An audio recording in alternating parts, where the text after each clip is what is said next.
Hey everyone, welcome back to the channel. Tonight we're heading into a place where the air hums with the smell of cloves, salt, and heat. Zanzibar, that impossibly beautiful and brutally humid island off the coast of East Africa. You're stepping barefoot onto cobbled alleys, slick with coral dust between carved wooden doors, too tall for any reasonable person, and minarets whispering the call to prayer over the creaking of cartwheels. You're here on business, and not just any business, spice business. The kind that ruins friendships, lifts empires, and makes your clothes smell like a festive stew for weeks. The streets are still blue with early dawn, and already you're late. Of course you are. That's practically tradition here. Your shipment of cloves should have been at the harbor yesterday, but a certain donkey you hired decided to nap in the middle of a bridge for 4 hours. Again. The world may run on steam steel and stock markets elsewhere, but here in Zanzibar, it runs on cloves. Not coffee, not sugar, not even fish. Cloves. Those tiny dried flower buds are the heart of the island's economy, and somehow you're in the middle of it. One foot in a sandal, the other still looking for its mate, and a growing realization that you're probably going to have to bribe someone before breakfast. So before you get comfortable, take a moment to like the video and subscribe, but only if you genuinely enjoy what I do here. And hey, let me know where you're tuning in from and what time it is right now. I love seeing how far this little channel sails each night. Now dim the lights, maybe turn on a fan for that soft background hum, and let's ease into tonight's journey together. You trudge through a market already stirring with sleepy merchants and sharp-eyed buyers. Cinnamon curls sit in neat spirals on woven mats. A man is aggressively haggling over a single nutmeg pod. Your own bundle of cloves is stacked on a reed sledge guarded by a child who has fallen asleep on top of it. Standard protocol. The clove trees that birthed your fortune lie inland in red soil orchards that smell like heaven and mosquito repellent. Brought to Zanzibar by Sultan Said in the early 19th century, they thrived in the equatorial sweatbox climate. Sultan Said knew what he was doing, or at least he had enough sense to follow the money. Under his rule, Zanzibar became the global hub of clove production, like Silicon Valley, but more fragrant and with more machetes. You pass an elderly man with ink-stained hands who nods solemnly. That's Salim, a scribe who records trade manifests in 3 languages and secretly writes erotic poetry about cinnamon sticks. No one questions his hobbies. He owns half the harbor.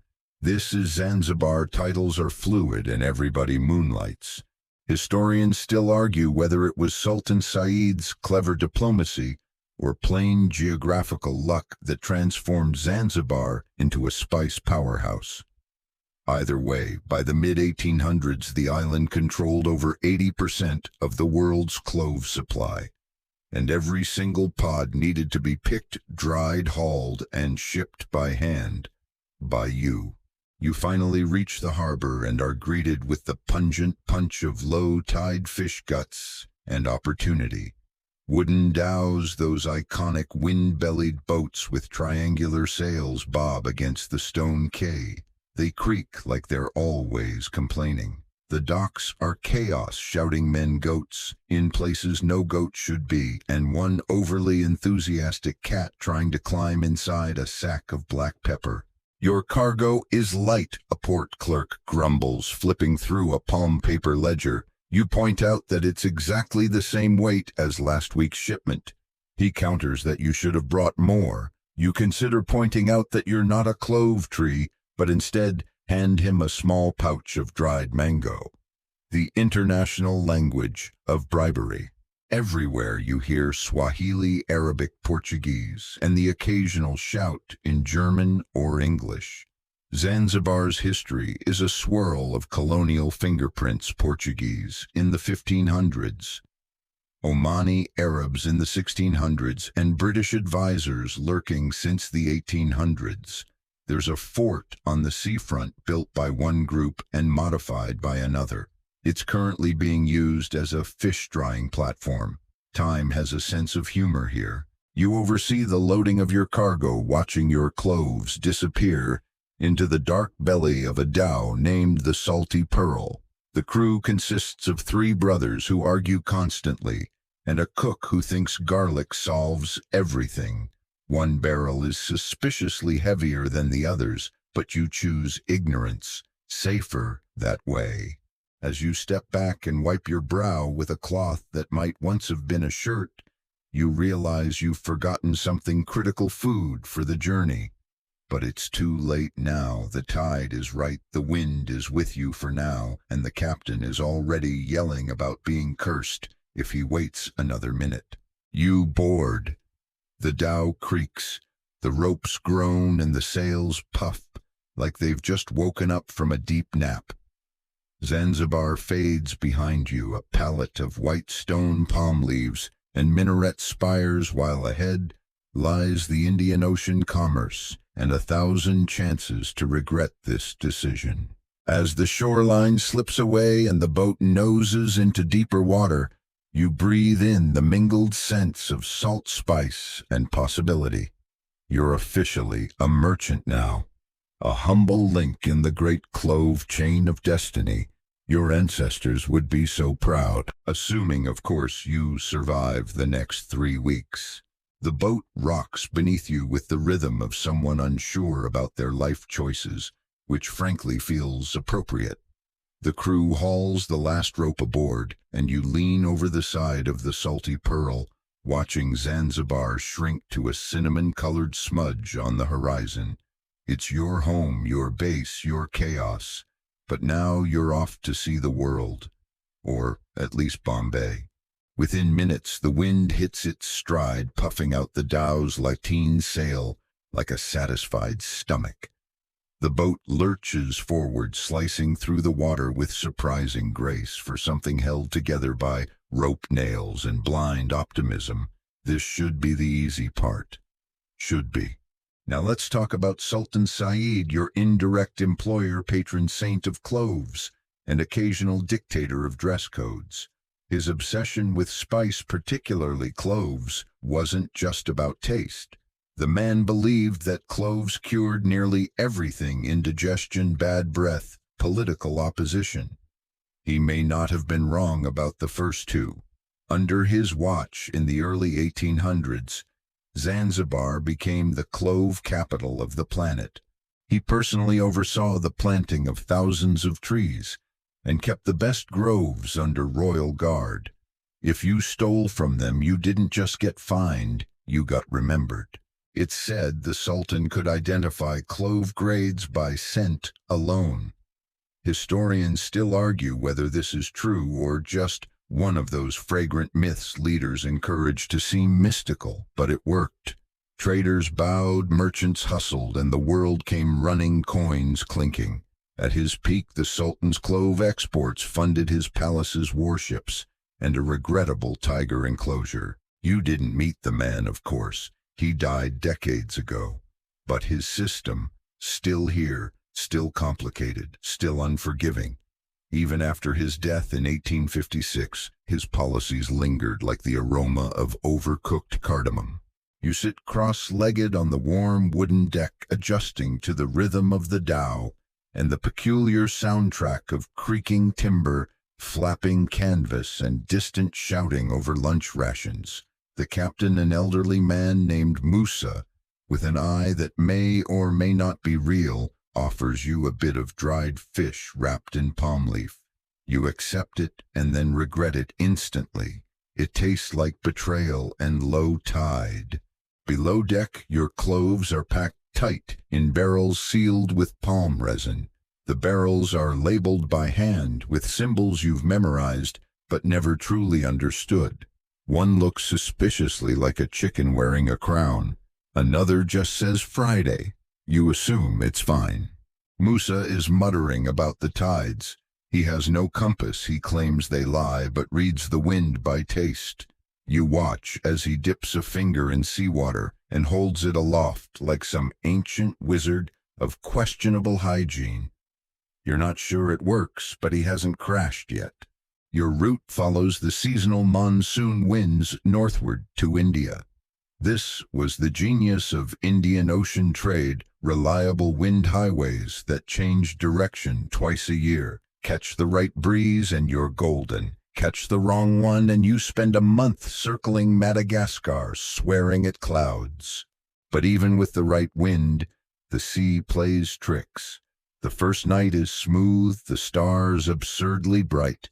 You count constellations and pretend you're more adventurous than terrified. The second night brings a school of flying fish skimming alongside, and one lands squarely on the captain's lap.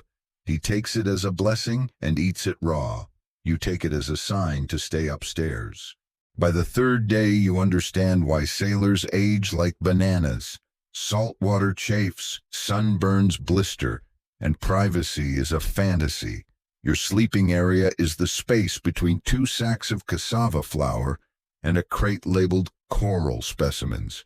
You're pretty sure it contains rocks. There's a fringe belief tucked away in old Portuguese sailor journals that cloves themselves can calm storms. Toss a handful into angry seas, and the waves subside. Historians still argue whether this was magical thinking or just an expensive way to appease Neptune.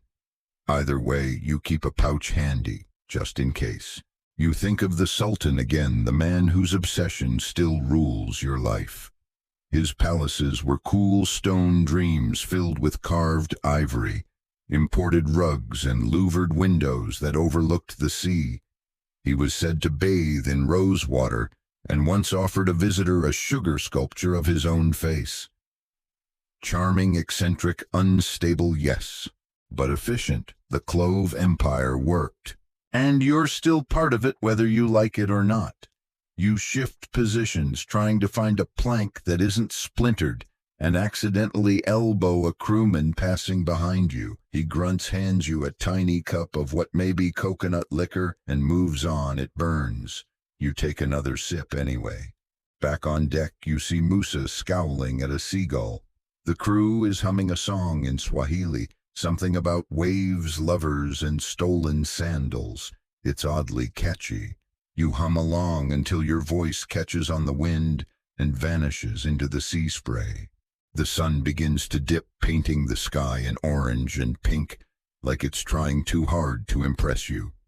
You lean on the rail, watching the horizon bend slightly. Somewhere out there, hundreds of dhows, just like yours, cross paths in invisible zigzags, each one a tiny empire of goods and hope. You think about the cloves below you, picked by hand, dried on mats, hauled through jungle, argued over, inspected, prayed over, packed, blessed, and now here, rocking with you across a warm, ancient sea toward a port that might reject you just because your signature smudged. And if that's not a metaphor for life, you don't know what is. The third day out, your muscles ache in places you didn't know existed. The sun has bleached your outer shirt into a strange gradient of sweat and salt. And your feet, well, let's not talk about your feet. Even the goat that boards all your journeys out of either superstition or contractual obligation seems to pity you. This morning's crisis begins with a sound thwump, followed by a long, elastic groan. That's the unmistakable melody of a cart tipping over in the mud. And it's happening back on Zanzibar, where your next shipment is already being harvested. You weren't there to see it. Obviously, you're at sea, but you've lived this too many times. The groves lie inland, thick with humidity, and the constant chatter of insects, birds, and human complaints. There, in the red volcanic soil, the clove trees stand shoulder to shoulder like ancient soldiers, tall, bony, and grimly productive. Harvesting cloves is a delicate art. The buds must be picked just before they bloom, catch them too early, and they're weak. Too late, and they lose their aroma. The pickers climb barefoot into the trees with sacks strapped to their backs, plucking the spice buds one by one. There's no shortcut, no machine, no industrial solution, just sunburned hands, calloused feet, and an ever-watching overseer who believes strongly in shouting. And that cart you just heard in your mind, it's carrying the latest haul down a twisting path toward Zanzibar town. The road, if you can call it that, is more suggestion than infrastructure. During the dry season, it's a dusty trail lined with fallen palm fronds. But now, with the rains teasing the earth, it becomes a mire. One bad step from the mule and the whole load can tip. You can almost hear the curses echoing from here. You've paid good coin to secure your place in the queue at the docks, but none of that matters if the cloves arrive caked in mud and donkey hair. You've also paid a bribe to ensure your load doesn't mysteriously weigh less at the weigh-in station. But again, if it's stuck in the jungle, all you're buying is stress. Historians still argue whether the inland trade networks of Zanzibar were as efficient as claimed in Omani records. The sultans liked to present their island as a frictionless trading paradise, but the reality involved more yelling, sweating, and mid-journey repairs with coconut twine than anyone admits. Meanwhile, back on the dhow, you're facing your own logistical puzzle. The captain informs you that a small barrel has sprung a leak. You inspect it. The resin seal was cracked during loading, probably when the kid guarding your shipment back in town rolled off the sledge in his sleep. Some of the cloves have soaked through with seawater, which will ruin their value. You suggest drying them in the sun on deck. The captain snorts and says something about clove ghosts. Apparently, it's bad luck to air dry spices at sea. You decide not to push it. Instead, you wrap the leaking barrel in oilcloth and lash it to the driest part of the hold. Then you offer the goat a sympathetic look. He offers you a belch.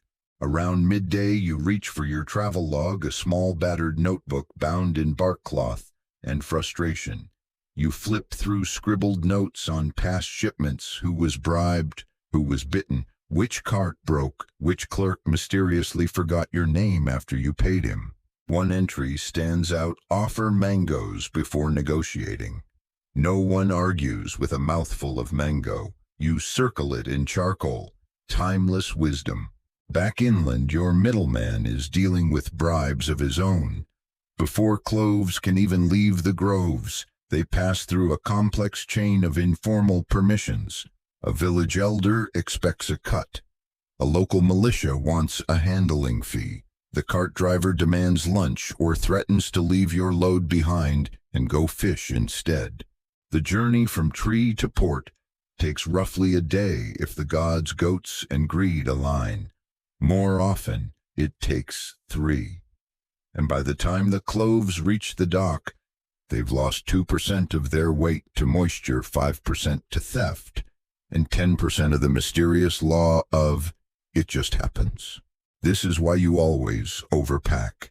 Not because you expect loss, but because loss is built into the business, like packaging fees or heartbreak. There's a fringe belief among the dock workers that clove shipments carry memories, that the scent lingers so long and so powerfully that the wood it touches remembers where it came from. Some even claim old dhow planks can tell stories if you put your ear to them and listen closely enough. You tried that once. The plank said, "Stop leaning on me, idiot." You took the hint. By sunset, the wind has picked up. The sail creaks, the ropes tighten, and the dhow leans slightly, cutting through the sea like it has somewhere important to be. You settle in next to a pile of coconuts that are definitely not yours, and think about the endless dance between clove groves and ocean waves. You remember the time a cart tipped over and spilled 40 kilos of premium cloves into a river. A boy jumped in after them with a fishing net. He saved half. You gave him a silver coin and a ride on the dhow. Last you heard, he opened his own spice stall and refuses to sell to anyone who smells like bureaucrats. There's hope in that. The sea is still calm, though the crew isn't.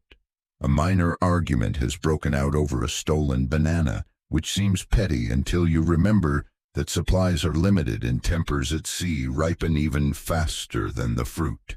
You stay out of it. You've seen worse. Last voyage, a near fistfight over a missing sandal. Turned out the goat was wearing it. The harbor at Zanzibar is a memory now, but your thoughts loop back to it as you lean on the deck rail. Because if there's one place where your nerves truly unravel before a voyage, it's there on the waterfront. A sweltering strip of coral stone warehouses, crook docks, and bureaucratic chaos so dense it practically has its own language. Picture it, the sun's barely cleared the horizon, and already the docks are a churning stew of crates, carts, barefoot porters, and vendors shouting the virtues of their cargo like carnival barkers. The air tastes like salt palm oil and suspicion. Seagulls circle overhead, occasionally dropping gifts that always seem to land on the most expensive documents. You arrive late, because of course you do, and are immediately greeted by the sight of your shipment being debated by two dockhands and a merchant's nephew who thinks he invented cloves. They're arguing over the weight of your barrels. One swears it's too light, the other says it's too much, and accuses the nephew of adding stones. You try to step in diplomatically, only for a cart to tip nearby, spilling coconuts everywhere. For 5 brief minutes, your cargo becomes invisible under a bouncing flood of tropical chaos. There are no forklifts here, no pallets, no hydraulic lifts, just backs, arms, slings, and curses.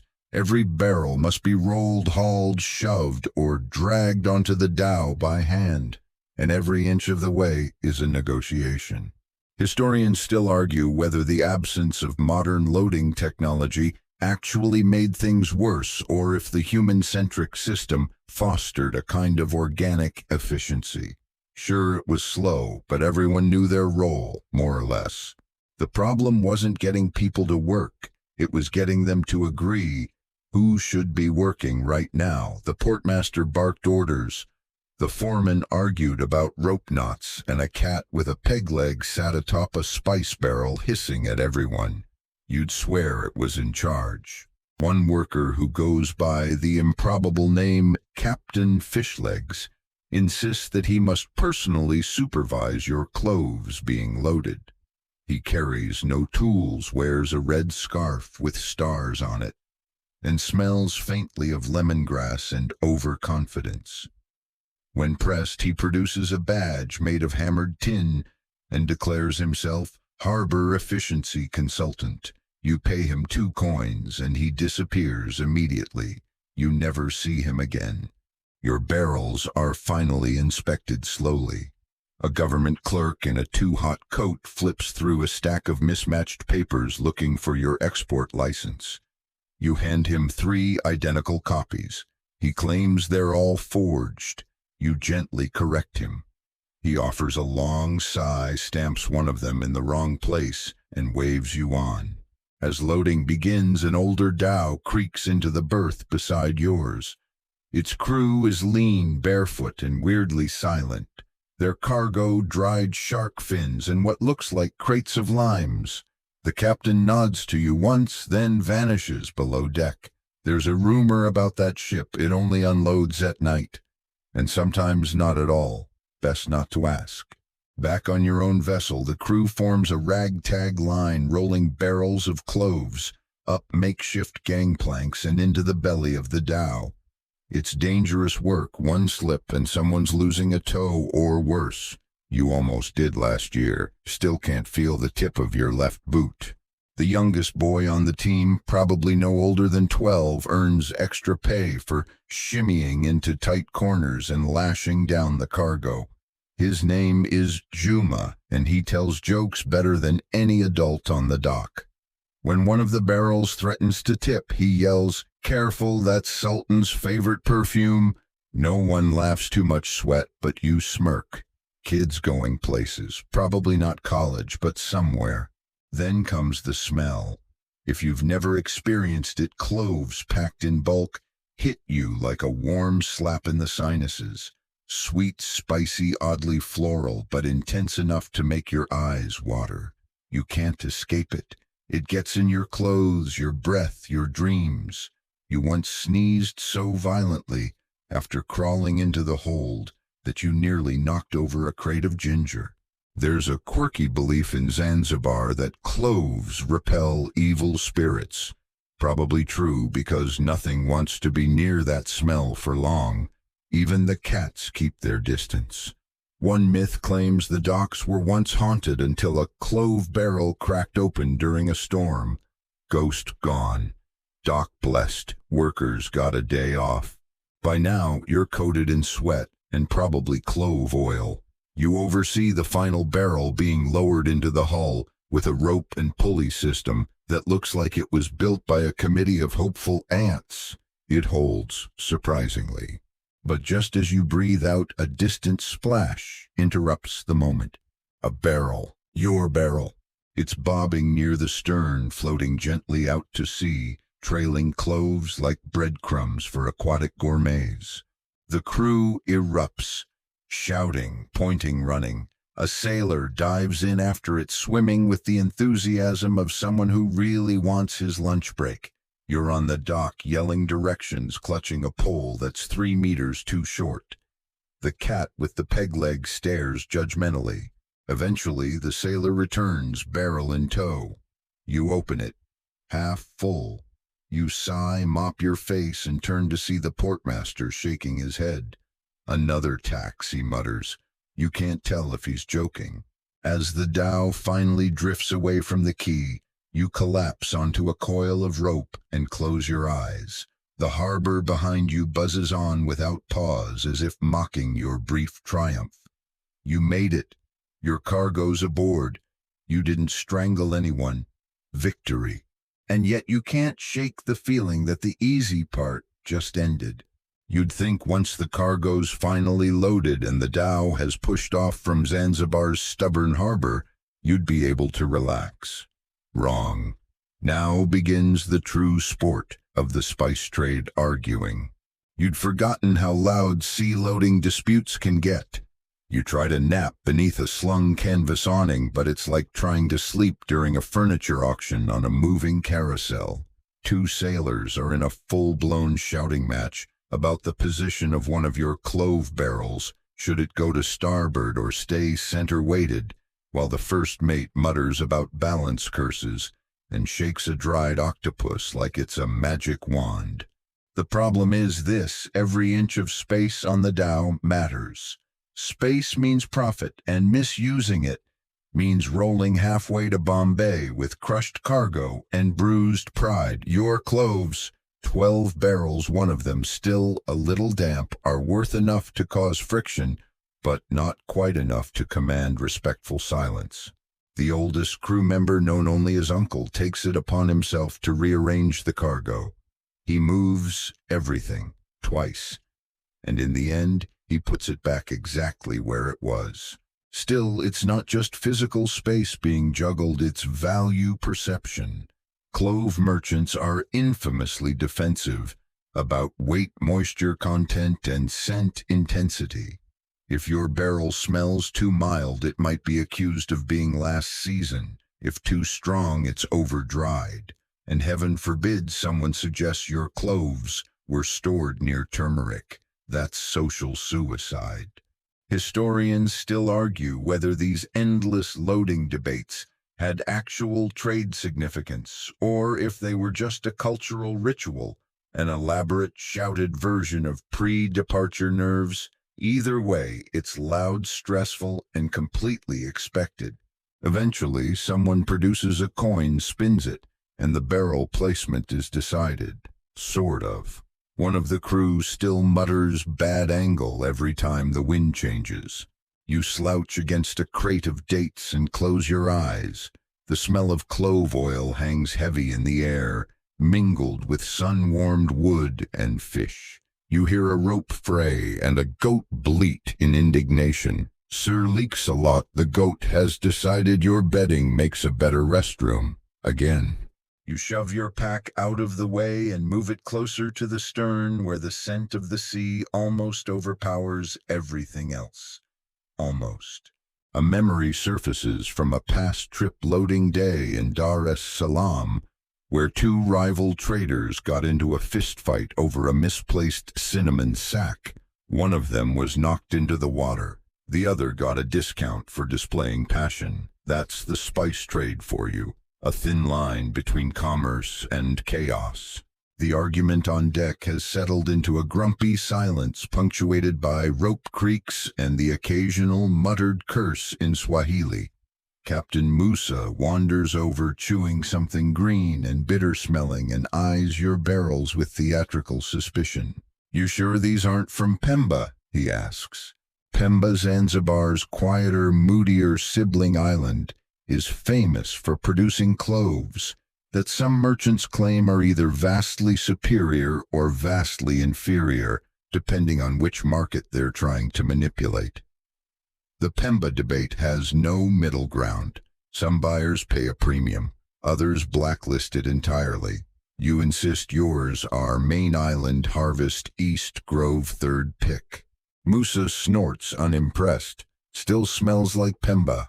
He walks off, leaving you to ponder whether he's joking or if you're about to get shortchanged in Bombay over regional spice snobbery. There's a fringe belief among coastal traders that arguing loudly over cargo invites blessings from the spirits of old merchants who appreciate a good haggle. Supposedly, if you end a voyage without at least one screaming match, your next shipment will sink. No one knows where this came from, but after today you feel quite thoroughly blessed. By early evening the sail's full and steady, and the horizon blurs into hazy lavender. A flying fish skims past the boat, does a little skip across the water, and vanishes. One of the sailors applauds. Another bets the fish was running from a shark. A third says it's an omen. You decide it's just a fish, but you're outvoted. Dinner is dried rice with something attempting to be sauce. You pretend it's curry, though your tongue suggests it might be boiled onion water. You chew politely. Captain Musa watches you with one eye, possibly the real one, and chuckles. Food tastes better with a little clove, he says, and tosses a single bud into the pot. The result is worse. Below deck the hold is already thick with scent and humidity. You crawl down for a check and find the barrels mercifully stable. No leaks, no signs of shifting. You tap each one with the side of your fist. Solid, they thud like small drums. In the quiet they almost sound like a heartbeat. You lean back against a beam and remember your first voyage when a barrel burst mid-journey and coated half the cargo in fine clove powder. The entire hold reeked like a possessed bakery. You had to bribe Bombay customs just to let you unload. Still better than the time a lemongrass shipment fermented mid-crossing and exploded. No one talks about that one. Above the wind dips for a moment. The sail flutters and slumps. A pause. You hold your breath. Then mercifully the breeze returns and pushes you forward once more. The dhow groans like an old man stretching after a nap. You stay up late watching the sea glint silver under a near full moon. The deck has quieted. Arguments for now are done. Even the goat has settled, chewing something it wasn't supposed to eat, probably your sandal. You allow yourself the briefest flicker of hope. Maybe this trip won't be so bad. Maybe the worst is over. Then something thuds below deck. You freeze. No one else heard it. Yet. It happens again. Thud. Fainter this time. Then silence. Just the creaking of the dhow and the lazy flapping of the sail. You lean forward, ears straining. The crew is asleep or pretending to be, each curled like a cat in whatever space they've claimed. You glance at the goat. He's awake, eyes reflecting moonlight, staring at you as if to say, "Not my problem." You descend into the hold, barefoot, careful not to trip over coiled ropes or your own growing anxiety. The scent hits you immediately, cloves, damp wood, and something else, something faintly metallic. It's dark, but you know your way around. You pass the water casks, the spare sailcloth, and the hanging basket of garlic no one's ever used. Your barrels stand in their lashed places like squat sentries. You reach the suspect one, the barrel that took the seawater splash on loading day. You press a hand to the wood, cold, damp, but intact. No fresh leaks, no bulging. You tap it. It thuds normally. Another gentle thunk nearby. You whirl around. The coral specimen crate has shifted. You never believed it was just rocks. The merchant who loaded it onto the dhow had the air of a man who deals in things that should stay buried. But his bribe was good, and you needed the space. You never opened it, but now you're regretting that decision. You lift the corner of the oilcloth draped across it. A scuttling sound, tiny skittering like beetles in a dry field. You freeze. You've transported lizards before, once a monkey, once very nearly a curse.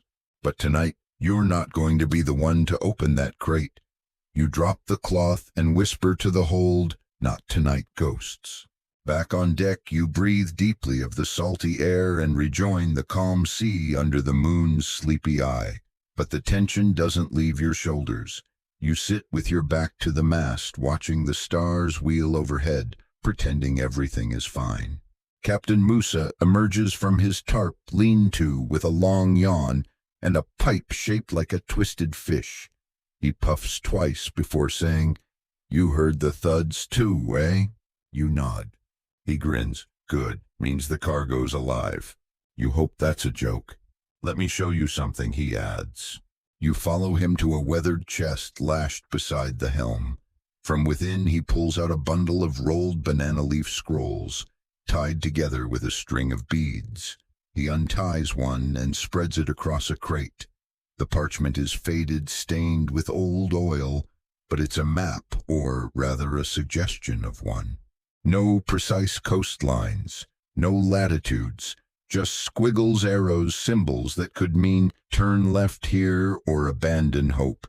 And across the top in shaky Arabic script, to Bombay, when the stars agree. Maps drawn on banana leaves, he says proudly. Only real sailors use these. Historians still argue whether banana leaf maps were actual navigation tools or ceremonial heirlooms passed down from sailor to sailor like lucky charms. Some claim the banana leaves shrink and twist over time, so the map is always changing, keeping pace with the ocean's moods. You look closer. One mark near the bottom looks like a clove. Another resembles a fish with teeth. You point at it. Shark territory. Musa squints. "No, tea trader. Worse." He rolls the map back up and hands you another. This one has no markings at all. Blank except for a single red dot near the edge. "What's that?" "My destination," he says. "Always changes. I mark it the night before we arrive. Otherwise, the sea doesn't respect you." He tucks the scrolls away as if that explains everything and returns to the helm. The pipe gurgles faintly. You're left with more questions than answers, which you're starting to realize is the standard state of being at sea. The sun begins to rise, casting long golden fingers across the deck. The argument from yesterday is long gone, replaced by the quiet efficiency of a crew that knows its jobs and mostly tolerates each other. The cook boils something that smells like regret. You sip tea made with rainwater and a single stubborn clove and pretend it's enough. As the dhow glides across the gently choppy water, a shape appears on the horizon. Another ship, smaller than yours. Its sail is patched with mismatched cloth. Its hull sits low. One of the crew spots it and mutters, "Ghost dhow." Ghost dhows are a sailor's tale ships that wander without crew, moving by wind or curse or memory. Usually they're just abandoned hulls adrift after storms or piracy. But sometimes they move too purposefully, too deliberately. This one veers off before coming close, just a blur of movement. No flags, no greetings. You watch until it vanishes, swallowed by sun glare and sea mist. Was that a tea trader, you ask? Musa shrugs. Could be your future, hard to say. He taps the mast twice, a sailor's superstition you've picked up too. 2 taps for luck, 3 for warding off boredom, 1 long tap if you spot something you really wish you hadn't. The rest of the morning passes uneventfully. You check the barrels again. No new noises, no more thuds. The crate of coral remains still, but you stack 3 sacks of flour in front of it, just in case. Around midday, the wind drops. Not completely, just sags. The sail wilts. The dhow slows. The water turns glassy. It's not a storm, it's worse. It's the dreaded still patch miles of motionless ocean where wind refuses to play. You lie back on the deck, staring up at a sky so blank it feels hollow. The goat licks your elbow. "We're stuck," you whisper. The crew lays out lines to fish. The cook scrubs a pot for no reason. You hear someone quietly singing a lullaby to the sea. You pull your notebook from your pack and flip to the last page. You write, "Day 6, wind gone. Cargo intact. Crew suspicious of goat. Map unhelpful. Possibly being judged by banana parchment. Still haven't opened mystery crate. Probably for the best." You close the notebook and try to nap. And in the silence somewhere below, a gentle thunk. Just once. Then nothing. The sea holds its breath. For hours nothing moves, no clouds, no waves, not even the goat. The dhow rests in place like a toy forgotten in a basin, surrounded by infinite glassy water stretching to every horizon. It's not peaceful, it's mocking. Welcome to the Indian Ocean's least advertised feature, the still patch. There's no wind. None. The sail hangs limp like a wet towel on laundry day, the canvas occasionally twitching with hope, then flopping down again like it's given up on ambition entirely. You know these lulls can last hours, even days. But knowing that doesn't help when your entire business model depends on movement. You lie on your back beside a half-empty water cask, trying to count how many creaks a dhow makes when it's bored. The answer, as it turns out, is too many. Captain Musa sits cross-legged at the bow, carving a wooden fish with a knife so blunt it's really more of a suggestion. "The sea is listening," he mutters, "but it doesn't care." You nod solemnly as though that explains the weather. Historians still argue whether the spice trade's reliance on monsoon winds was a sign of sophisticated natural harmony or just an elaborate gamble that worked often enough to justify itself. Either way, when the wind disappeared, all you could do was wait. There's no rowing, no backup engine, just hope, superstition, and increasingly bad conversation. Speaking of which, today's big debate involves whether boiled lentils are better with salt or dried fish shavings. The crew is split down the middle. A heated exchange nearly breaks out, but then a parrot on a neighboring dhow screeches the word "traitors" at top volume, and everyone goes quiet. Wait, there's another dhow. You scramble upright. Sure enough, far off to the east, another vessel floats. Its sail is also down, its crew likewise trapped. It looks smaller, battered. The hull is painted an old blue that flakes like sunburned skin. One of your crew points and mutters the Bombay route, which in sailor speak roughly translates to competition, maybe even desperate competition. These still zones are great places to run into other stuck ships, and if you're not careful, to be raided by them too. Spices don't sail themselves after all, and temptation gets itchy when the wind dies. You keep a cautious eye on the other ship, but it seems equally helpless, its crew, waving lazily and passing around what looks like flatbread and sarcasm. A moment of rare camaraderie. You wave back. They respond with exaggerated tragic sighs and point to their unmoving sail. You mime crying. It's a whole cross-ocean charade. And then the negotiations begin. It starts with a voice distant but surprisingly clear. "Got mango?" You yell back, "Only dried paws." Wife says, "No trade unless fresh." She sounds like a genius. Everyone laughs. For a brief moment, the stillness becomes bearable. Later, a rope is tossed between the two vessels, trailing an old tin pot filled with cloves and a sweet pastry wrapped in banana leaf. You send back a strip of salted fish and a poem scribbled in charcoal on bark paper. The poem's terrible, but it rhymes, and that's what counts. There's a quirky tradition among Indian Ocean sailors. When stuck in a windless zone, you're allowed to borrow luck from a neighboring dhow. It involves tossing a clove into the sea between you and whispering the name of a ship that didn't make it. Somehow this is supposed to anger the wind gods into action. You and the other dhow do it simultaneously, a synchronized chuck of cloves into the ocean. Al-Mubarak, 1824, your crew says in unison. From the other ship, Sea Hag, 1831, a moment of silence, and then a twitch. Just a stir barely there. The sail lifts slightly. You hold your breath. Then again, a breeze, a definite breath of wind, faint but present. You scramble to help unfurl the canvas. The crew leaps into action, the previous arguments instantly forgotten. Even the goat stands up, tail wagging. Captain Musa leans into the tiller like a man steering a dream. The dhow groans forward, hesitant at first, then gaining confidence. The other ship whoops and follows suit, catching the same whisper of a breeze. You both begin to move slowly but unmistakably. The still patch is breaking. You yell across the water, "What did you put in that pastry?" Their captain cups his hands and yells back, "Regret and cinnamon." Figures. As your boat picks up speed, the tension aboard shifts.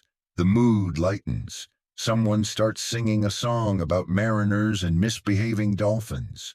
You laugh harder than the joke deserves. It feels good just to move again.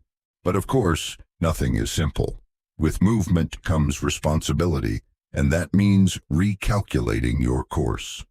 Captain Musa consults his banana leaf maps again this time, licking his thumb first for accuracy. You pretend to believe that helps. The route from Zanzibar to Bombay isn't direct.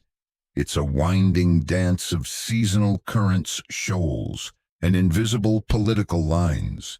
You have to avoid Portuguese patrols still annoyingly present in places dodge known pirate territories, and pray you don't land during one of Bombay's many port restructuring periods. The British have a habit of reinventing their customs offices every other Tuesday. Musa mutters something about turning east, then east-er. You don't argue. You just take notes. Your barrels creak contentedly in the hold.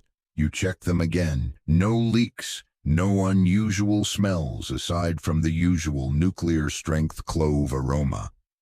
The mystery crate, however, has shifted position by about 2 inches. You tell yourself that's normal. Boats move.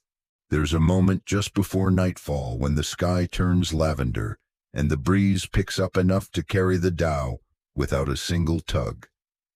You sit at the stern, notebook in hand, sipping something almost like tea, and watch the horizon.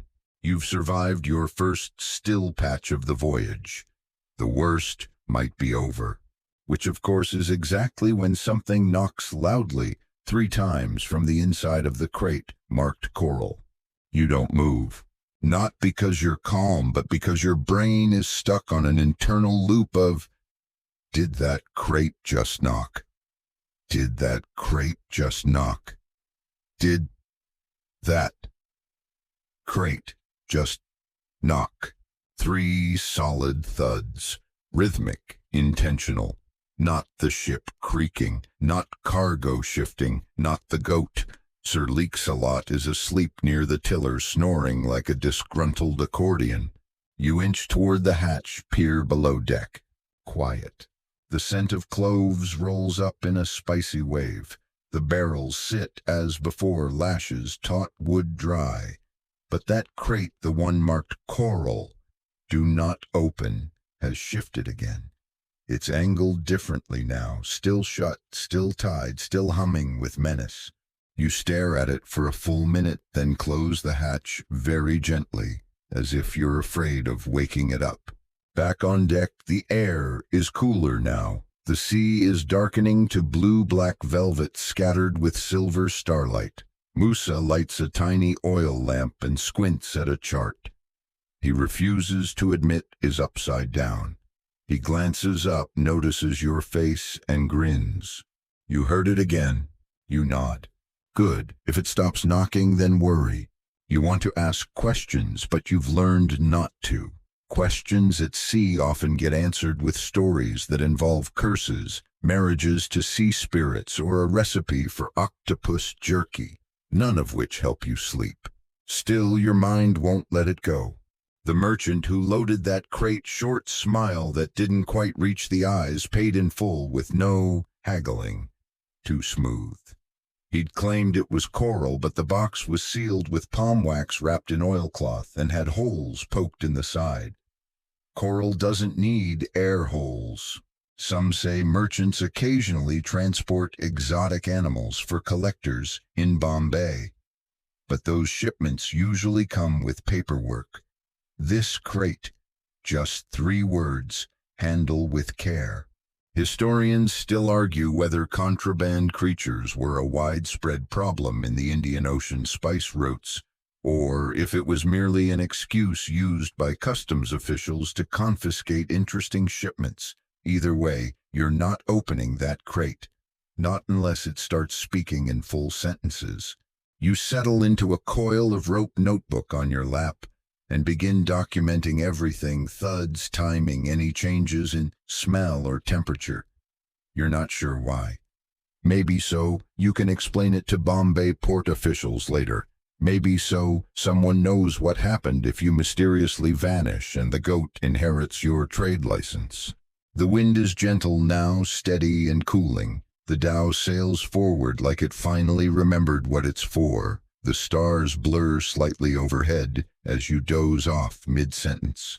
And then the boat jerks. A sharp lurch. Not violent, but unexpected, like it tripped on something underwater.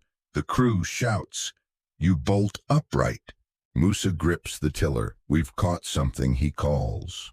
Caught. You lean over the side. The water is dark, but not empty.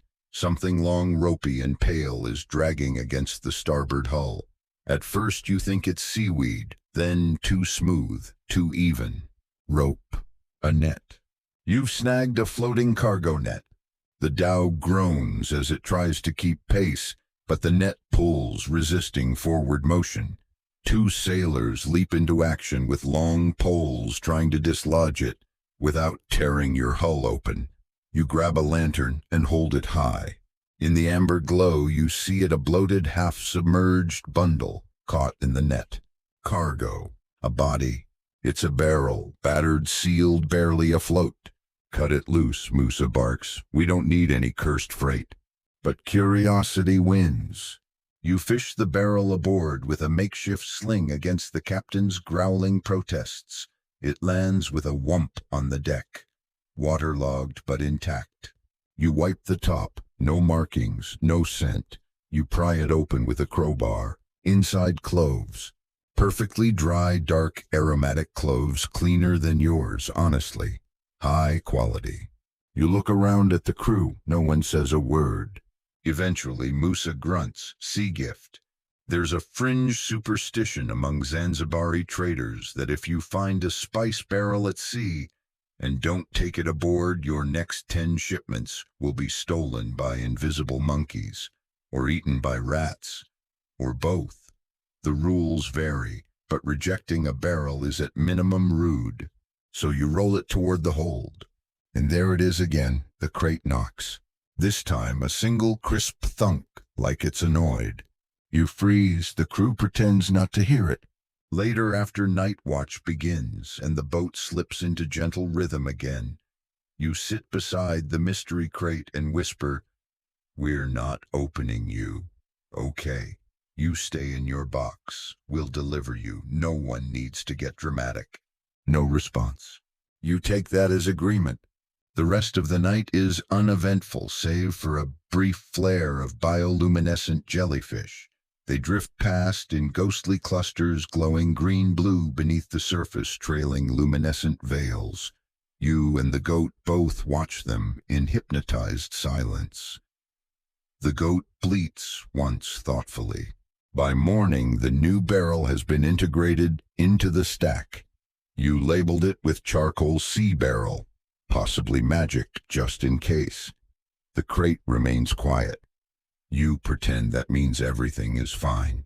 Breakfast is a mush of rice and dried mango. The cook claims it improves stamina. It also improves your desire to trade mango futures and never eat again. You check the map. According to Musa's banana leaf scribble, you're now 2 days from the Chol coastline, then another 4 to Bombay, if all goes well. Which, of course, is exactly when someone on watch yells, "Ship." You squint. On the horizon, a shadow too sleek, too fast. No visible flag. "Pirates," someone whispers. Musa spits over the side, or worse. You don't ask what worse means. You just start counting your barrels. You count faster now. 12 barrels. No, 13. You forgot the sea barrel. 13 barrels of cloves stacked like sleepy sentinels in your hull, each one a fragrant promise of profit. And maybe doom. Because on the horizon, growing larger by the minute, is a ship that is very much not a friendly coastal trader. It's long and narrow, with sails like stretched bones and a hull painted a deep, suspicious red. No flag, no signal, no hesitation. It's cutting through the waves, straight toward you, and fast. "Everyone calm," Captain Musa says, which is exactly the sort of thing someone says before things get very not calm. The crew leaps into practiced chaos. Ropes are coiled tighter, sail trimmed to catch every breath of wind, and you're handed a long pole with a hook at the end that looks incredibly unhelpful against an actual pirate boarding party. Now here's the thing, spice pirates are real. Historians still argue whether they were more opportunistic smugglers or organized sea bandits, but either way they existed, and they loved cloves. Especially the high-grade Zanzibari kind that fetch top coin in Bombay, Cairo, or even Venice.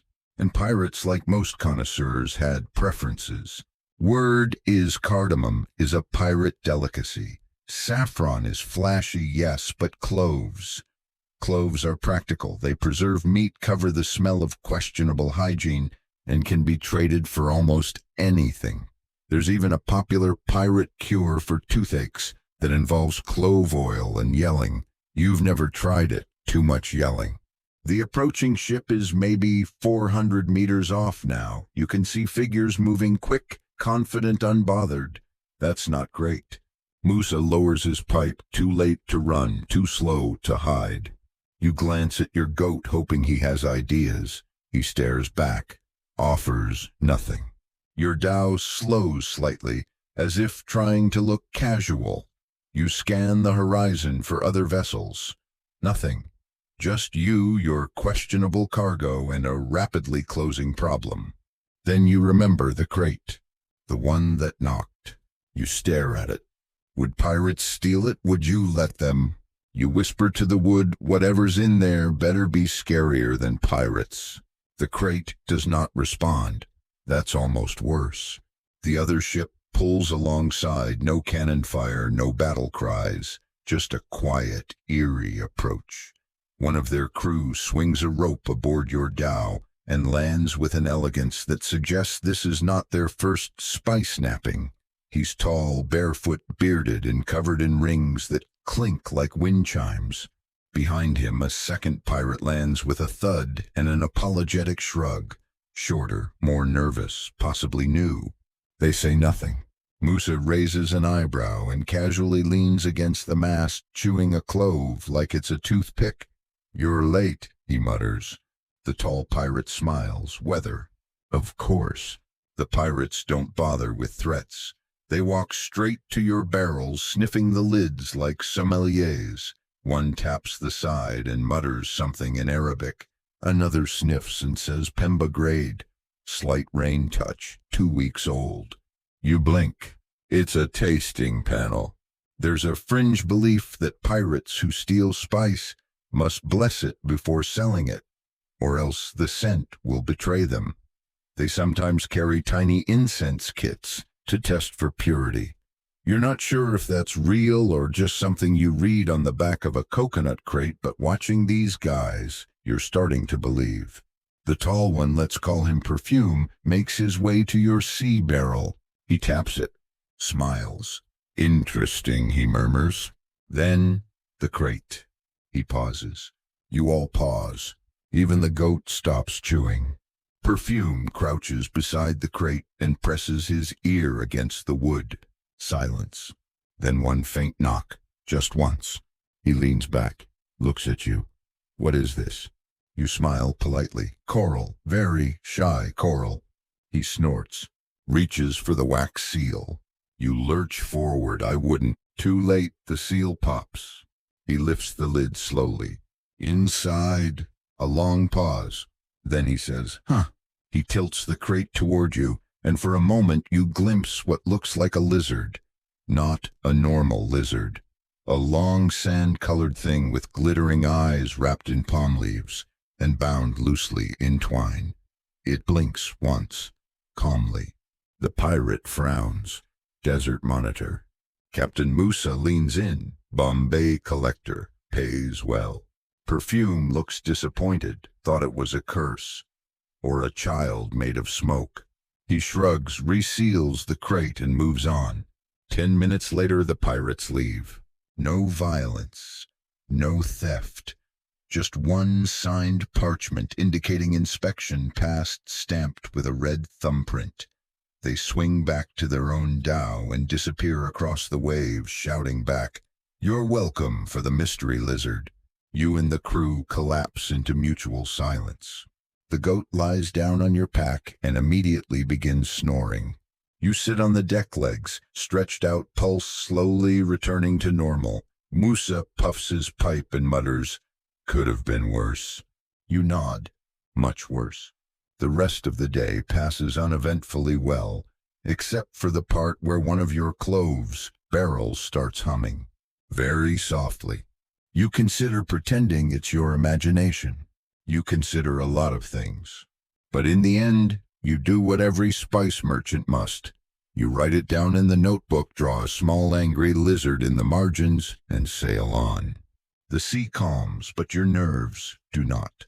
It's the quiet that gets you, not the breeze which has returned, thank the monsoons, or the waves now gently slapping the dhow's hull like a sleepy lullaby. No, it's the unnatural quiet, the kind that feels curated, chosen, as if the ocean has paused to watch what you'll do next. The humming barrel, of course, has stopped. Conveniently. You crouched beside it for 10 minutes earlier, pressing your ear to the wood like a spice therapist trying to catch the sound again. Nothing, just cloves, dry, ordinary, slightly smug. Captain Musa claims not to have heard it. Probably your stomach, he says, then offers you a bowl of something that resembles soup, but might legally qualify as boiled sea foam. You decline. Instead, you return to the deck where the dhow is cutting northward again, with a dignity it does not deserve. The wind is mild, the sky layered with streaks of sun and cloud, and the horizon is waked. Where's the compass? You scramble below. It's gone. Not broken, not bumped, gone. The old brass compass, well worn, slightly tarnished with your initials, carved into the leather lid is no longer on its hook. You ask the crew. Blank stares. Musa shrugs. I never trusted it anyway. This is not comforting. Historians still argue whether spice dhows relied more on compass tools or celestial navigation. Some captains preferred wind and wave patterns, while others swore by navigational charts passed down through families annotated with crude drawings of sea monsters and anti-gossip. Musa, it turns out, is in the stars and vibes camp. He pulls out a thin length of string with 5 knots in it, holds it up to the sun, and mutters, "We're on track." You question everything about your life choices. There's a fringe theory among Indian Ocean sailors that if a compass goes missing mid-voyage, it means either you're being followed by something that doesn't like to be seen, you've already strayed into the wrong path, and the sea has taken the compass, so you don't realize it.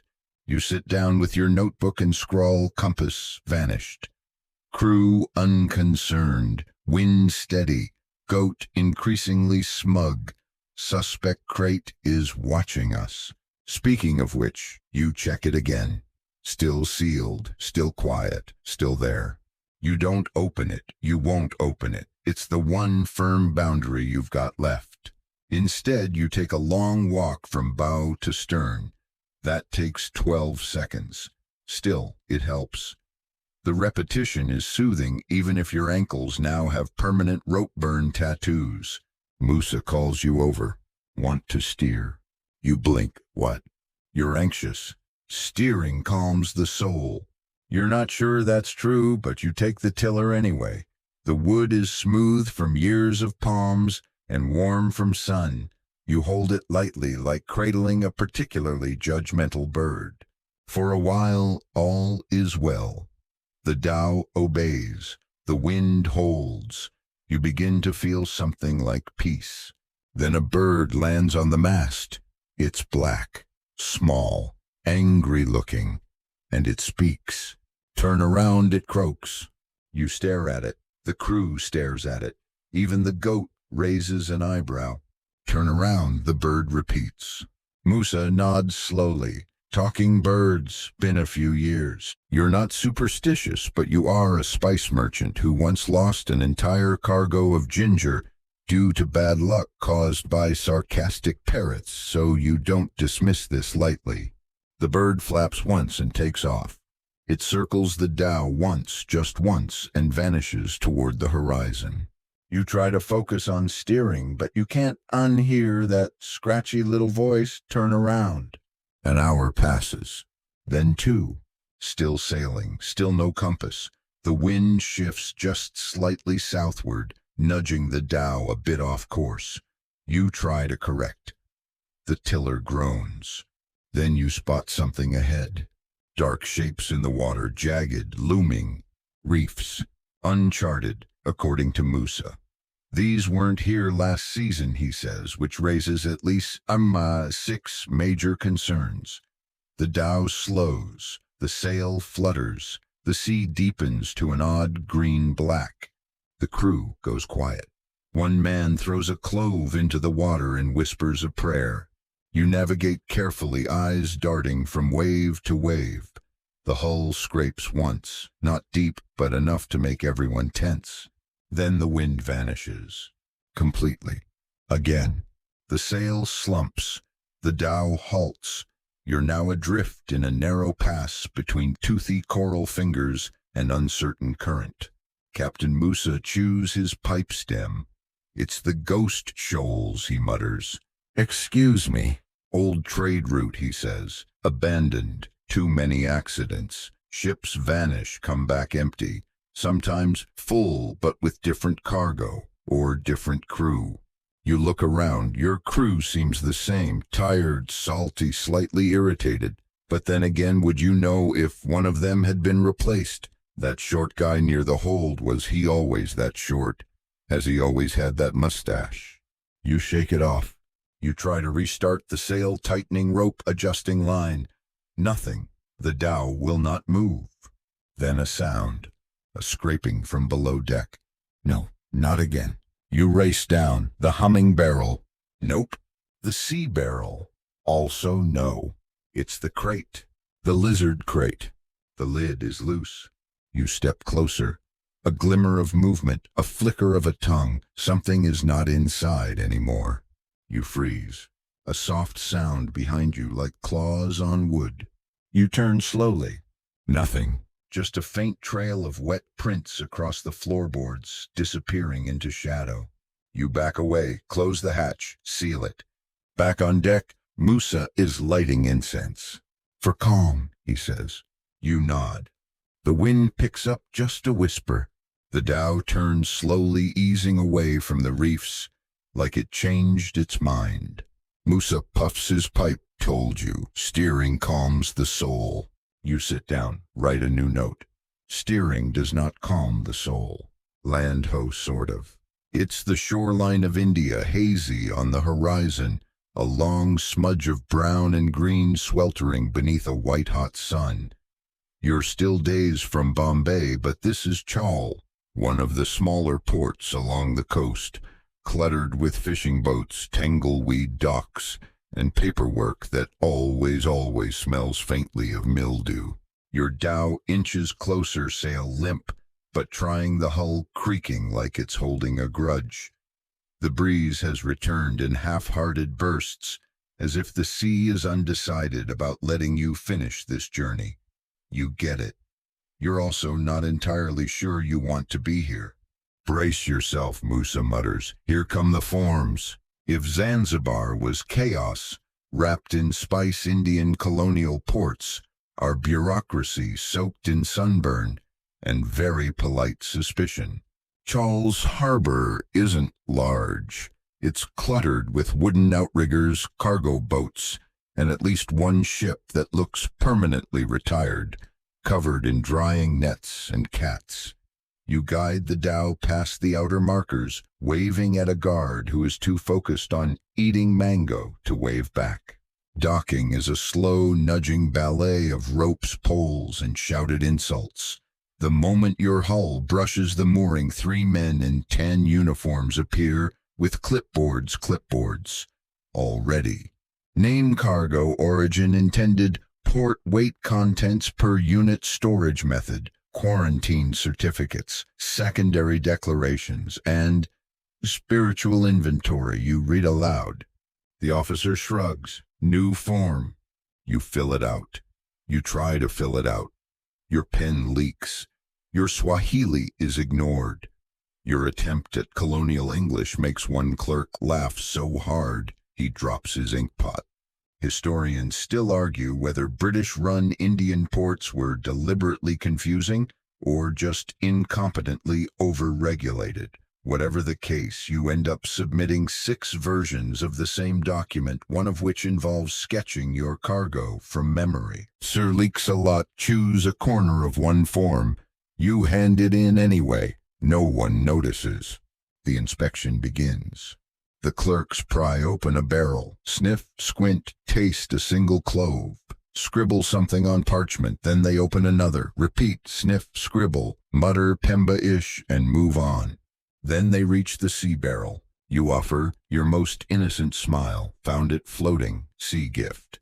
The head clerk peers inside, nods slowly, and writes, miscellaneous spice matter, retrieved on the manifest. That seems acceptable. Then, of course, the crate. It's still here, still sealed. You retightened the lid last night.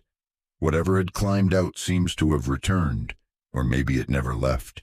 Maybe you imagined it. Maybe you're just tired. Maybe the lizard is running the boat, and you're just along for the ride now. A customs officer squints at the crate and frowns. What's in this one? You hesitate. Coral. Very shy coral. He doesn't laugh, just jots something down and stamps the side with red wax. Secondary inspection in Bombay. Do not unload here. You nod like this is normal. Meanwhile, your crew unloads 3 empty water barrels, buys fresh bread from a boy with a cart, and gets into a shouting match with a coconut vendor about whether his prices include shell tax. You wander through the sun-drenched dockyard in search of two things: food that won't haunt you later, and confirmation that your shipment hasn't been confiscated by accident. The port warehouse is damp. You enter a stone building that feels more like a cave. Inside, rows of cargo stacked in disorganized optimism. Jute bags, barrels, crates, even one cage with a parrot that screams, "The king is a lemon," every 20 seconds. You check the logbook. Your shipment is listed. Mostly.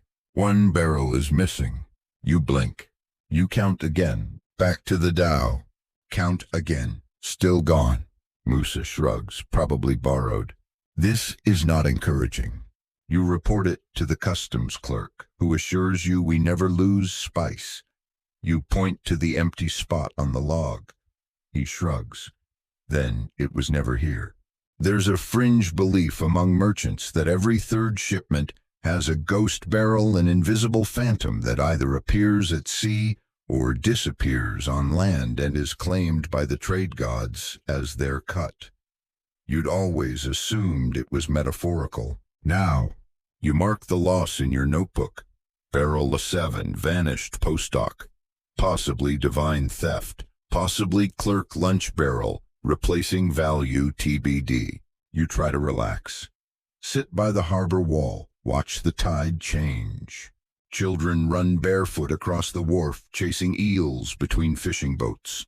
An old man offers you tea steeped with cardamom and sugar. You drink it too fast and scald your tongue, but it's the best thing you've had in a week. A nearby vendor waves at you with a tray of fried lentil cakes. You wave back. No money left for snacks. Not here, not now. You still have Bombay ahead of you, and with one barrel gone, your margin just shrank to the size of a clove stem. You ask Musa if he thinks we were cursed by that talking bird. He says no. That was just a sassy parrot. Then he mutters something about avoiding chawl on odd-numbered days. Back aboard the dhow, the sun is setting bleeding red across the sky. You've refilled your water casks, loaded some extra rice, and tied down the mystery crate with more rope than strictly necessary. It rattles faintly once, but you ignore it, like always. The clerk hands you your stamped release manifest, 1 page torn, 2 ink-blotted, all legally binding. You tuck it into your satchel and pray no one sneezes on it. As the dhow pushes off the dock and the wind nudges you gently away from Chaul, you watch the town shrink into a tangle of palm, steam, and shouting vendors. Your barrel is gone, your nerves are frayed, your lizard might be magical, but you're still sailing, still a merchant, still in the game. It's not until you're 3 hours out of Chaul that the full absurdity of your situation sets in.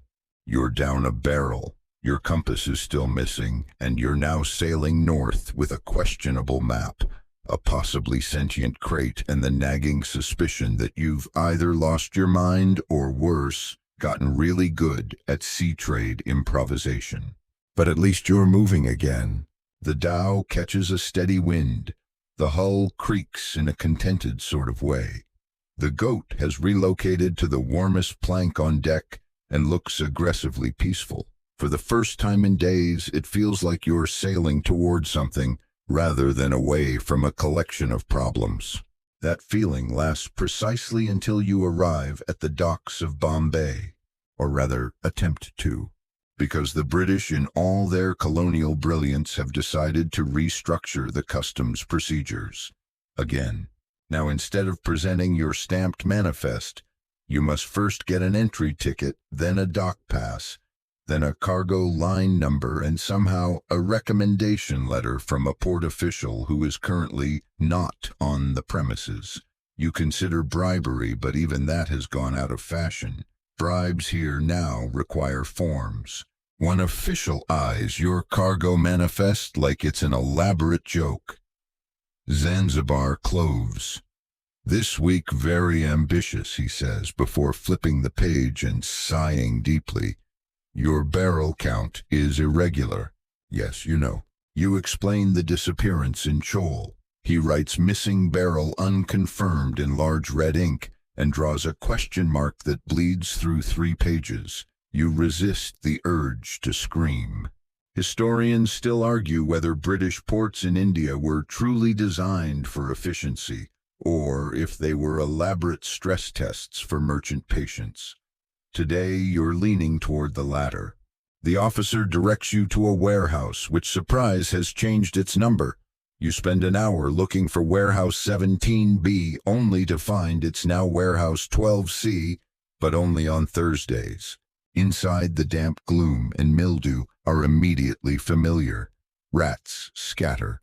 A man asleep on a sack of rice waves lazily at you, then goes back to dreaming of simpler paperwork. You direct your crew to begin unloading, but are stopped almost immediately. "Inspection first," says a new official. Young, eager, tragically clean boots. You nod. He pulls out a small metal rod, taps the side of one barrel, listens to the sound, taps again, frowns. Then comes the phrase you really didn't want to hear. "Where's your manifest for this one?" He's pointing at the C barrel. "Ah." You smile carefully. It was gifted at C. He raises an eyebrow. You elaborate. "Found adrift. Retrieved. Clearly cloves." The inspector pries open the lid, sniffs, closes it again. "Well," he says, "could be cloves. Could also be mixed stock. Could be contaminated. You'll need a secondary clearance certificate for floating spice commodities." That's a real form. It even has an acronym, SCCFSC. You groan. "Also," he adds, "we don't take gifts from the ocean without quarantine logs." You're escorted gently but firmly to the quarantine office, which is full. You stand in line behind a trader from Ceylon, arguing about cinnamon mold, and a tea importer whose shipment has been classified as biological hazard liquid because of a broken crate. After 90 minutes, you reach the window. The clerk is asleep. You cough politely. She stirs, squints, and hands you a form that looks like it was copied from a medieval spellbook. Half of it is in Latin. You fill it out anyway. At this point, you'd forge a treaty with Neptune if it got you past this inspection. Meanwhile, back at the dock, the goat has eaten part of a dock rope. One crewman is napping under a spice tarp, and Musa is playing dice with a Dutch trader using dried mango pits for currency. He wins 3.5 coins and a broken compass that might be yours. You inspect it. It might be your compass, but the needle spins constantly, even when you hold it still. A sailor peers over your shoulder. "That's a Bombay compass," he says. Apparently that's a thing. Unreliable, overconfident, and highly decorative. You pocket it anyway. Might be useful to confuse someone later. Eventually, after more inspections, forms, and 3 cups of tea served in glasses, the size of thimbles, your cloves are approved, except 1 barrel. Take a guess. Yes, the crate. It was marked, "Do not open," and now the customs officials have made it their life mission to open it. You watch with dread as they pry it loose. They lift the lid slowly, carefully, ready to leap back if it hisses. And there it is again. The lizard. Larger now, possibly molting, still wrapped in palm leaves, looking vaguely annoyed. A junior clerk screams and drops his quill. The lead inspector sighs. Exotic animal transport form. You shake your head. "Smuggling fine," he mutters, reaching for a thick leather ledger. You panic. "It's not smuggling. I didn't know what was in it." He glares. "So it isn't coral." You pause. "It's spiritual coral." Silence. Then laughter. A long, wheezy, half-delirious laugh. The inspector waves his hand. "Put it in the unusual shipment cage. Someone from the Natural Curiosities Department will come poke it." You breathe again. As night falls over Bombay's chaotic, beautiful mess of domes, dust, and shouting, you sit beside your dhow, counting your barrels. 11 now, and a receipt for 1 reptilian stowaway. Not ideal, but not bad. You made it. You really did. You sleep on the dock, not by choice. There's a warehouse fire 2 piers over, nothing to do with you probably, and the inn you booked turned out to be a front for a philosophical theater troupe that hosts debates about soup until dawn.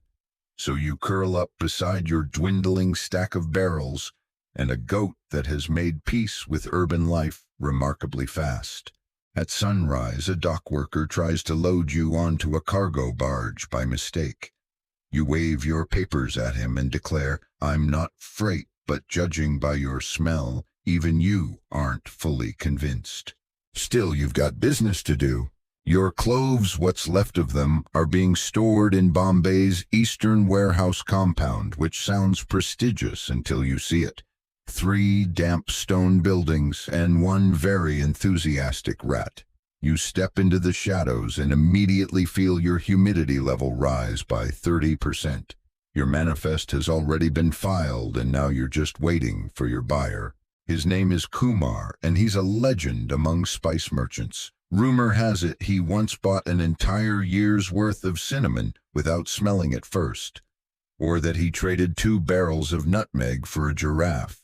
Depends who's telling the story.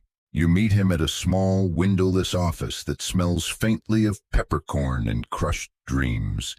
He's older than you expected, thin, sharp, wrapped in a shawl that looks like it cost more than your entire voyage. He doesn't stand to greet you.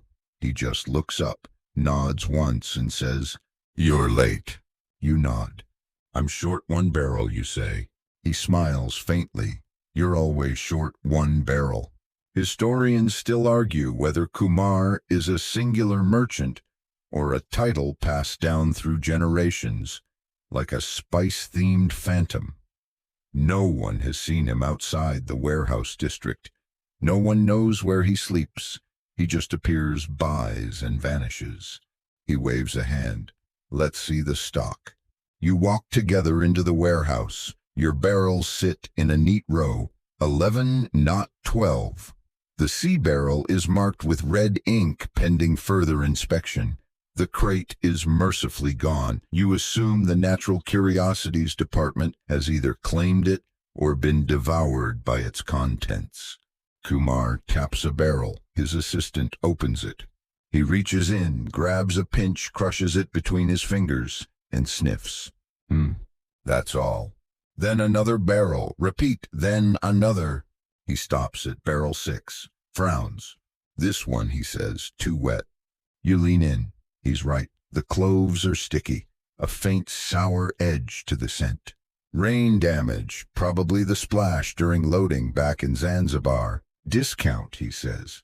You wince. 10%, 20. You begin to haggle. He barely moves. You throw in the C barrel for free. He accepts this with a shrug. The final deal, barely enough to cover your costs, but you walk away with your shirt intact, mostly. You watch as his porters load the barrels onto ox carts, stacking them like cannonballs. He signs a receipt, folds it precisely, and tucks it into your hand. "Better luck next time," he says, and vanishes into the mist. You stand there empty-handed, but not broken. That's the spice game. You risk, you sail, you negotiate, and at the end, you're lucky if you break even and don't get eaten by your own cargo. You return to the docks, find Musa sitting on a crate playing a mournful tune on a bone flute that may or may not be a spoon. He asks, "We rich?" "Not even close," you reply. "Good," he says. "Wouldn't want you to start wearing shoes." You've got just enough coin left for fresh water, a week's worth of rice, and a new patch for the sail. You spend half of that on a proper meal, lentils, rice, and a spicy chutney that clears your sinuses and your memory of the quarantine office. Later that evening, you visit Bombay's central bazaar, narrow streets lined with towers of spices, copper pans, calligraphied signs, and vendors shouting over each other like caffeinated birds. You spot clove pods just like yours, already displayed in glass jars under warm lantern light. A man is haggling over them. The vendor calls them Zanzibar Royal. You smile, that's yours. You made it, mostly. There's a fringe belief that if a merchant's spices are sold before he leaves town, his next voyage will be smoother. So naturally, you start packing that very night. You return to the dhow, where the goat is now best friends with a local chicken and has stolen someone's shawl to use as a blanket. Musa is asleep with one eye open, literally. You decide not to ask. You look over your logs, your cargo list, your losses, your remaining supplies. You've got enough for a return load. Cotton, not glamorous, not fragrant, not prone to hissing or knocking, just cotton. You like the sound of that. You start the process, arranging permits, checking ship weight, organizing crew. You notice one thing, though.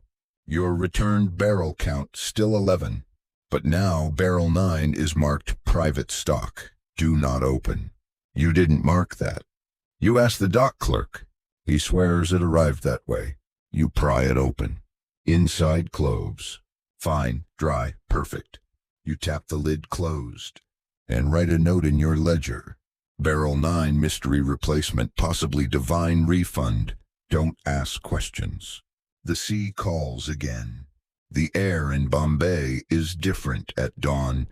Less chaos, more potential. You rise early, stretch on a creaky dock plank, and breathe in the mingled scents of cinnamon diesel and ambition. It's loading day again, and this time you're playing it safe. Or at least safer. Your cargo, cotton bolts.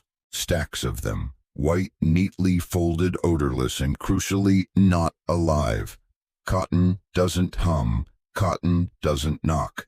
Cotton doesn't escape crates in the middle of the night and go sightseeing around the hold.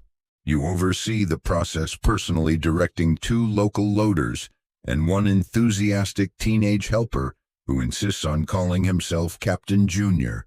He's 12, has his own hat. The cotton arrives in heavy bundles tied with jute twine. Each one is stamped with an ink symbol that looks like a lopsided owl.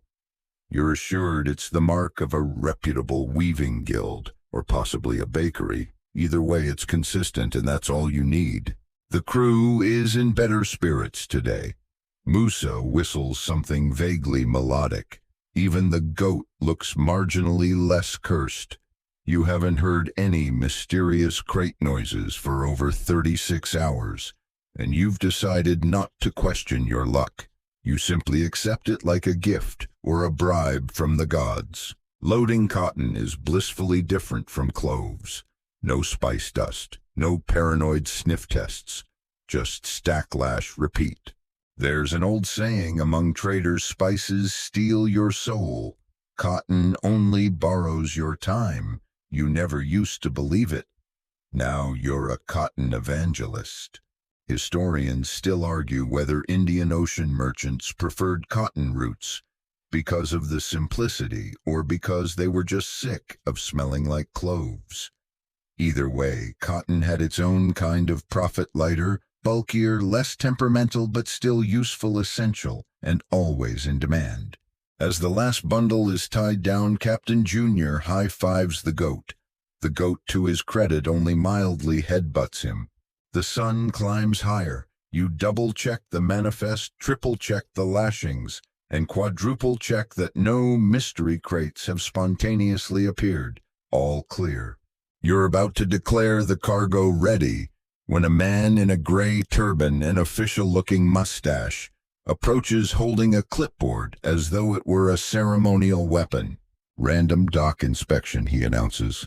Of course it is. You lead him around the dhow. He pokes at the cotton, sniffs it, taps a few bundles with what might be a ladle. Then he points to barrel 9. "That one," he says. Your heart skips a beat. What about it? No cotton label? Not on manifest. You pretend to squint. "That's ballast." He squints harder. "Looks like a barrel." "A ballast barrel." He taps it. A low thunk echoes back. You both pause. He nods, slowly writes "ballast confirmed" in elegant script, and moves on. You exhale like someone just diffused a clove-scented time bomb. The inspector leaves. You look at Musa. He just winks. You ask no further questions. The sail is raised. The dhow shudders with the promise of motion.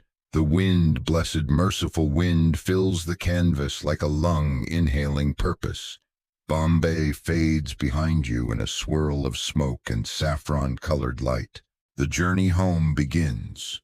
You've planned a clean route westward along the Konkan coast, a brief stop at Anjadiva Island for water, then a long glide south with the monsoon at your back. It's the sort of voyage that on paper sounds peaceful, which is exactly why you're already nervous.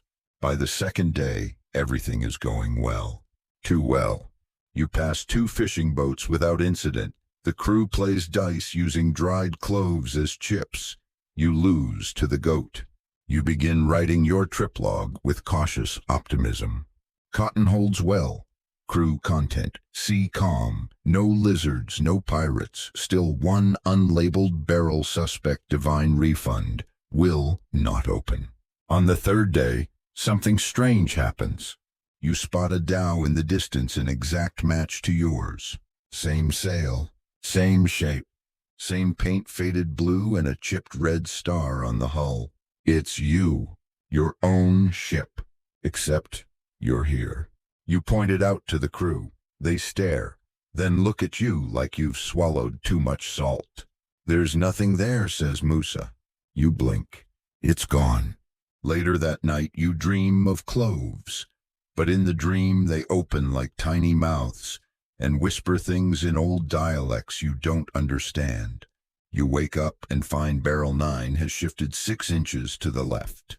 You relash it tighter than before. Wedge it between 2 bundles of cotton. Sprinkle salt on the deck around it. You don't tell the crew. You focus instead on routine, adjusting sails, checking knots, reading the sea like a second language. The cotton remains perfectly behaved. You're starting to think you could do this full-time. Cotton trader, nice, boring, predictable. On the 4th day, you find something unusual in the rice sack, a tiny stone round and black, shaped like a clove. You stare at it, keep it, mark the spot in your log. That night, there's a loud knock, not from the crate, but from somewhere below the waterline. The crew hears it too. They sit up alert. Then it happens again. You lean over the side. Nothing. The goat licks your elbow. You laugh nervously. Just a fish. No one believes you. Day 5 of the return voyage, and the sea is oddly theatrical sunlight pouring through dramatic cloud gaps. Dolphins leaping in synchronized arcs off the starboard side, and even a seabird that circles your sail 3 times as if blessing it. You don't trust any of it. Musa hums a song about lost cargo and found fortunes. You try to join in but only know 2 words, one of which might be fish. The crew, meanwhile, has taken to lounging perhaps too confidently against bales of cotton. Even the goat is mellow, which is unsettling. Everything feels fine, and that's what truly scares you. There's an unspoken law in the spice trade. When things feel perfect, disaster is just crouched behind a coil of rope, waiting for the cue to jump out and yell, "Surprise, inspection." Late morning, you spot dark clouds gathering near the horizon. Monsoon brewing, Musa says, chewing thoughtfully on the stem of a mango leaf. Too early, you reply. We're still inside the return window. He shrugs. Sea doesn't care about windows. Historians still argue whether the monsoon seasons were as rigidly reliable as the trade maps claimed. Most traders operated on experience, prayer, and the ability to read clouds like bad omens scribbled in charcoal. By mid-afternoon, the clouds have stacked into jagged columns, and the sky shifts from cheerful blue to bruised gray. The wind rises, not furious, not frantic, but off, like a borrowed voice that's trying too hard to sound natural. You lash down the cotton bundles again. The barrel 9 is already tightly wedged, but you check it anyway. Still cool, still quiet, still wrong. Captain Junior stands at the bow holding a rope and pretending it's a serpent. He says the storm smells like cardamom. You're not sure if that's poetic or a cry for help. The first drops hit at dusk, heavy, warm, and spaced just far enough apart to lull you into thinking it might pass. It won't. The rain begins in earnest. The wind howls like a scorned tea merchant. The dhow bucks like it's trying to unmake itself plank by plank. The sail flaps so hard you're sure it will tear straight through the sky. Then something hits the deck with a splintering crash. A cotton bundle, untied, unlashed. You dive for it, barely catching the edge before it rolls into the sea. Musa is already at the tiller, soaked to the bone, shouting something you can't hear over the wind. The crew scrambles to adjust the sail. You haul the bundle back toward the hold. It's slippery, heavier than it should be. You drop it. It tears. Not cotton inside, not even close. Wrapped in layers of cloth is something hard, smooth, wooden. You peel it open. A carved idol, small humanoid eyes, painted black mouth, stitched shut. You stare. Where did this come from? You call Musa over. He stares, then mutters, "That's not mine." You check the lashings. This bundle wasn't part of your cargo manifest. You toss the idol back in and rewrap it. You want to throw it overboard. Musa stops you. "Bad luck to return gifts once received," he says. "Sea's already watching." You relash it. Double knots, then triple. Then you sit beside it for the next hour, pretending not to flinch every time lightning splits the sky. The storm peaks near midnight. The sail groans. The mast bends like it's praying. The goat vanishes. You find it hiding under your blanket. Somewhere below deck something knocks. 3 times. You don't check. You just close your eyes and think about Zanzibar, of the harbor mist at sunrise, of the clove sellers arguing prices in 8 languages, of the boy who saved your shipment by diving into a flooded alley with a fishing net, of the cat with a peg leg, of that time you nearly sold a crate of saffron to a man who thought it was powdered shellfish. You think of the Sultan, long gone but still lingering in every dried bud of clove you ever carried. You wonder if he would have laughed at your cargo or demanded half your profit. By dawn, the storm has passed. The sea is slick flat and oddly apologetic. The sky is pale gold. The crew moves slowly, quietly, checking ropes, drying sails, repairing small splits in the decking. Captain Junior has made a crown out of spare twine and declared himself Prince of the Monsoon. No one corrects him. You sit at the stern, sipping weak tea and pretending your spine isn't made of water. 1 cotton bundle is missing, gone overboard. Barrel 9, still there, untouched. You run your hand over its lid. It hums, just faintly, like a lullaby from somewhere you don't remember visiting. You take out your notebook and write, "Storm past, 1 cotton bundle lost, idol retrieved, cargo disturbed but intact, barrel 9 humming again, goat refuses to make eye contact, suspect it knows more than I do." You close the book. The wind returns, steady, clean, a gift. You set your course for home. You wake to the sound of water, dripping slow, rhythmic, and somehow smug. There's a leak. Not a dramatic deck-splitting catastrophe, just a slow, steady plip-plip echoing from somewhere below. You're half asleep, one eye crusted shut with salt. Your back shaped like the curve of a barrel.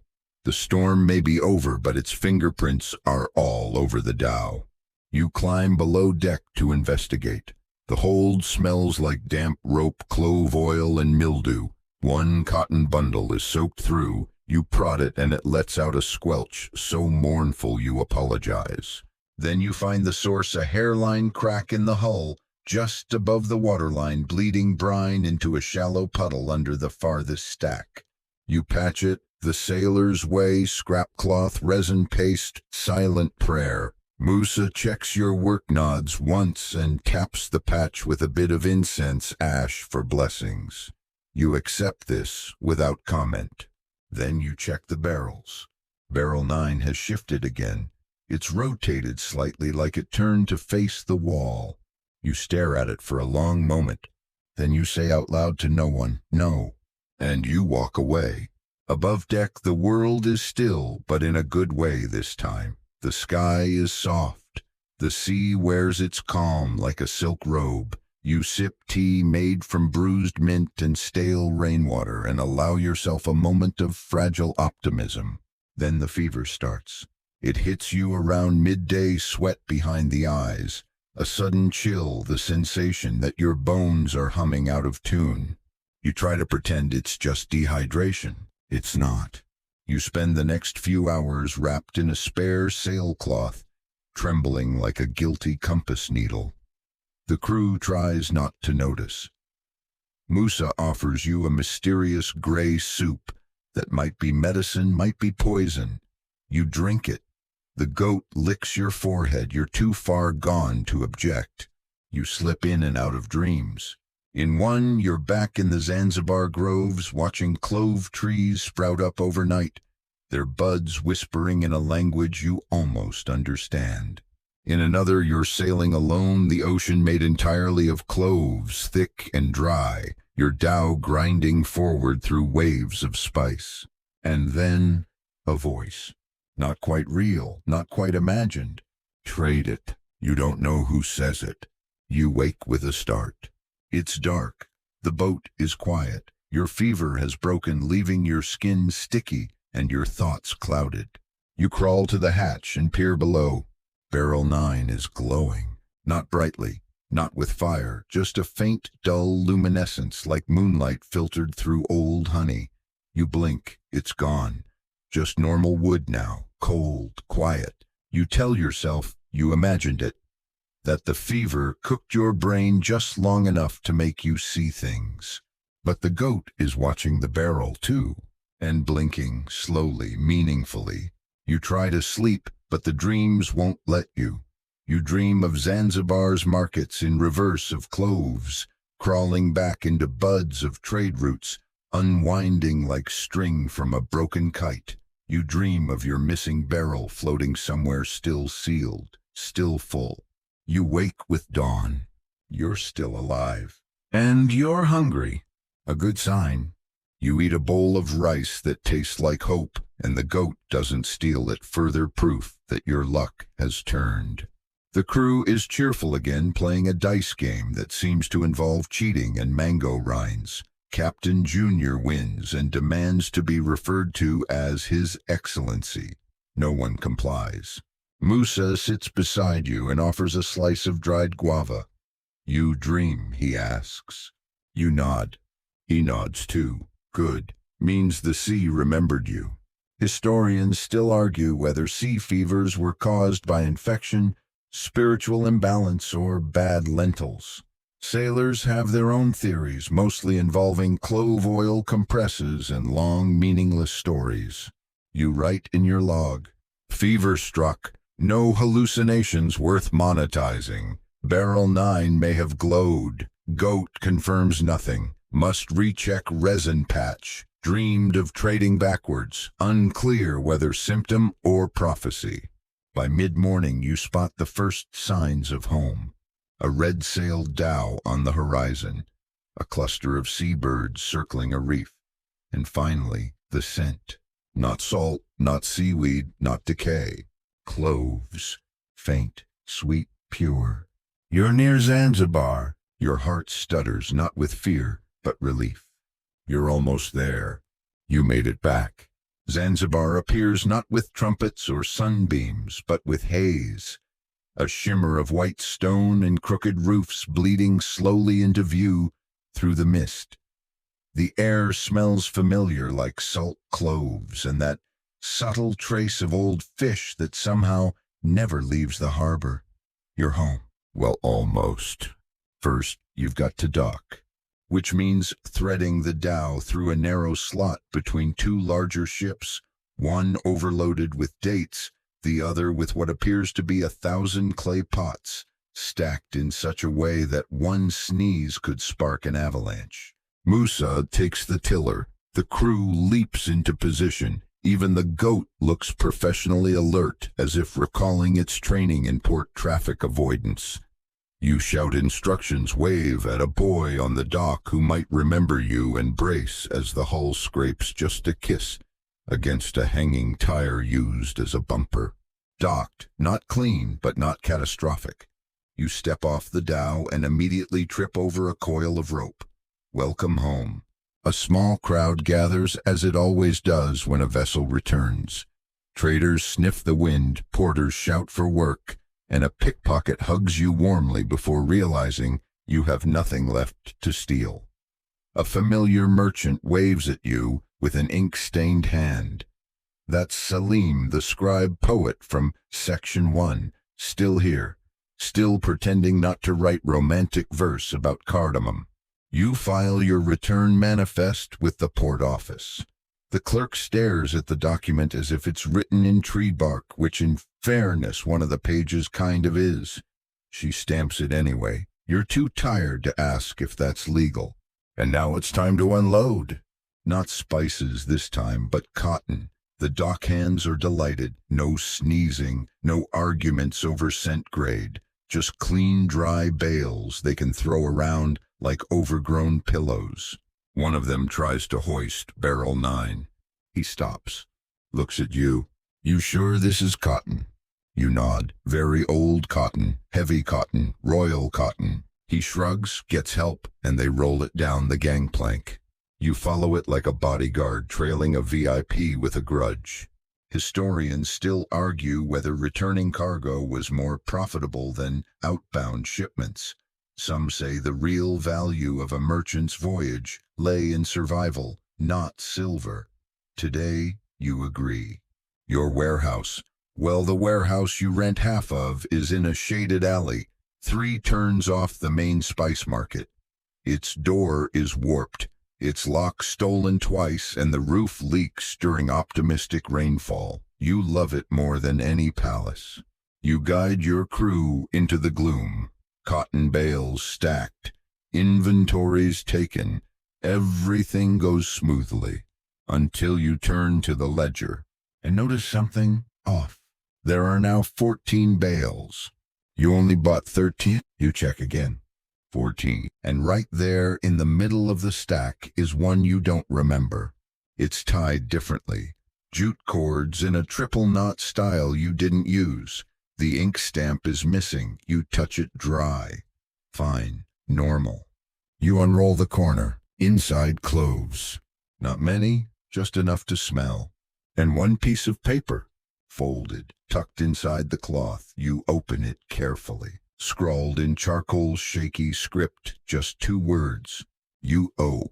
You stare. The crew unloads around you. Musa whistles off key.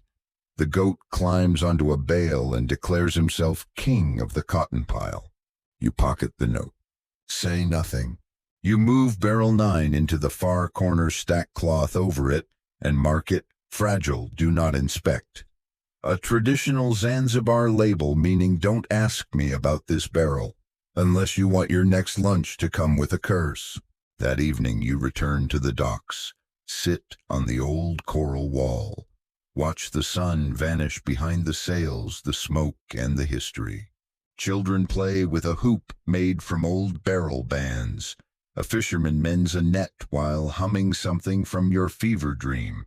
And next to you, Salim the scribe produces a slip of paper and says, "This fell out of one of your bales." It's the map. One of Musa's banana leaf maps. The same one with no markings, just a red dot near the corner. You stare at it. The red dot is gone. Replaced by a symbol, one you don't recognize, but it looks suspiciously like a closed eye. You nod slowly. Hand the map back. Keep it, you say. Salim tucks it into his book. It might make a good poem. Just don't read it near barrels, you warn. That night you walk through Zanzibar's alleys. past lantern-lit shops, past cloves drying on woven mats, past a storyteller who swears he once met a goat that ran a spice cartel. You stop at your favorite stall, buy a sticky sweet made with honey and tamarind, and breathe deep. You're alive. You returned. Sort of whole. You made profit, not much, but enough to keep going. You lie awake on your cot, eyes tracing cracks in the ceiling, mind drifting like a sail left loose. And somewhere downstairs in the warehouse's deepest shadow, Barrel 9 hums again. Just once. Like a lullaby. Like a promise. The next morning you decide to do something radical. Nothing. No shipments. No customs. No haggling over burlap weights or bribing anyone named Captain Fishlegs. Just a day of staying put. Because after everything, the storms, the vanished compass, the spicy fever dreams, and the barrel that possibly rearranges reality, while you're not looking, you've earned at least 12 hours of standing still. Of course, Zanzibar doesn't let anyone really rest. The city is already alive before the sun has made up its mind about how hot to be. Porters haul sacks past singing street vendors. Pigeons argue on rooftops. A donkey attempts to back itself into a doorway, while a child tries to sell it papaya slices. You sit outside a tea stall near the harbor, sipping from a chipped porcelain cup and eating a breakfast pastry shaped like a fish. It tastes vaguely of sesame and regret. Perfect. Salim the scribe strolls by carrying a scroll under one arm and a rooster under the other. "Business good?" he asks. You shrug. He grins. "That bad." You finish your tea and hand him the empty cup. "Tell me something true." He thinks for a moment. Saffron once caused a war. Cinnamon once paid a ransom. And clove dust, if inhaled properly, can make a grown man admit he never learned to read. All of that might be true. Historians still argue whether Zanzibar's spice-fueled economy ever truly peaked, or if it simply reshaped itself every generation to stay afloat like a dhow, shedding and stitching new sails to stay on course. You think that's a fair assessment. You spend the morning wandering. You visit the spice market less for business, more to check on your competition. There's a new seller in the north stall advertising singing cloves. You raise an eyebrow. He claims they hum in warm weather. You walk away slowly. You find your goat asleep on a step near the library. No one knows how he got there. No one seems concerned. The librarian put a tiny blanket over him. You tip her in cloves. Then, against your better judgment, you return to the warehouse. The moment you open the door, you smell it. Not cloves, not cotton, clove cotton. Somehow your bales are absorbing scent. You walk over to the stack, pull one open, and find that one entire side of a cotton bundle has mottled with spice oil. There's no leakage, no damaged barrels, but something is fusing. It's subtle, faint brownish streaks running through the fibers. When you squeeze the cloth, it releases a gentle cloud of clove-scented air. You stare. You whisper, "Nope." You check barrel 9, still sealed, still in the corner, still different. The wood has changed shade slightly, darker, as if it's aging faster than the others, or reacting to something. The lid bears a new symbol, a swirling mark in the resin. You didn't put it there, you press it. Nothing happens. You listen, no humming. The cotton, though, all affected. Not ruined, just altered. You bundle the change cloth separately, mark it with chalk, infused stock, handle with interest. You've got a buyer in the North Quarter who loves novelty. Maybe he'll pay extra, or try to light it on fire. Either way, it's off your hands. By afternoon, the sun is high, and so are the tempers in the market. You dodge a shouting match between a cassava trader and someone selling allegedly haunted cumin. You eat roasted corn. You sit on a wall and listen to fishermen argue whether octopuses are planning something. You jot it all down in your notebook. Cotton now clove scented, possibly magical, possibly a marketing opportunity. Barrel 9 unchanged but never trustworthy. Goat now a library mascot, business normal. I am not losing my mind, probably. As the light begins to slant golden across the city's whitewashed walls, a messenger arrives. Young Dusty, out of breath. He hands you a folded piece of cloth, coarse hand-dyed, stamped with a red mark. You recognize it. It's from Bombay. Inside is a tiny note. Found your missing barrel. No explanation. Still sealed. Returned to sender. Good luck. You blink. Returned. You check the warehouse. 14 barrels. Again. One in the far corner. No label. Same size, same weight. You walk over. It's warm. You don't open it. You don't even touch it. You just pull your coat around you, step outside and walk toward the sea. The harbor breeze carries the scent of salt clove and, just faintly, something new, like stories not yet told, like trade winds that whisper your name in languages you haven't heard yet. Tomorrow you might load that barrel again. Tomorrow you might leave. But tonight, you breathe, you sit beside the water, and for once everything stays still. You wake the next morning to the sound of barrels being stacked. Not by your crew, not by dock workers, but by children. 3 of them, barefoot, loud, and very self-employed, are rolling one of your cotton bales around the warehouse like it's a game. One rides it, one narrates. The third keeps shouting, "It's going to explode." You groan, stand, and issue the sort of warning only a merchant can deliver. If that bale explodes, you're paying for it in fish. They scatter, laughing. You check the pile. Nothing broken. One of the marked clove-infused bales is slightly torn at the edge, but it's no worse than anything Bombay Customs did. Barrel 9, unmoved. Still faintly warm. Still humming, only now it's barely audible. Just enough to let you know it could start singing if it really wanted to. You're tired of it, of mystery, of returning barrels, of cargo that rearranges itself, and smug goats that definitely understand the supernatural and just won't share. So you do what every self-respecting spice merchant does when reality starts to unravel. You go to the auction. Held in the shadow of the old Portuguese fort, the Zanzibar spice auction is an organized shouting match held on alternating Tuesdays or whenever someone finds a ledger, whichever comes first. Traders gather under a sun-warped canopy, each waving sheaves of paper and bits of sample cloth like auction paddles. Some shout offers, others just nod. One man makes deals by blinking. You take your infused cotton. One bale labeled plainly clove cotton, not haunted. Within 20 minutes, 5 bidders are in. Turns out novelty sells, especially when you tell them the scent is naturally embedded through proprietary oceanic infusion methods. You don't mention the barrel, or the dreams, or the faint glowing. You almost feel guilty. Almost. Historians still argue whether spice auctions were fair marketplaces or elaborate theater. The truth is both.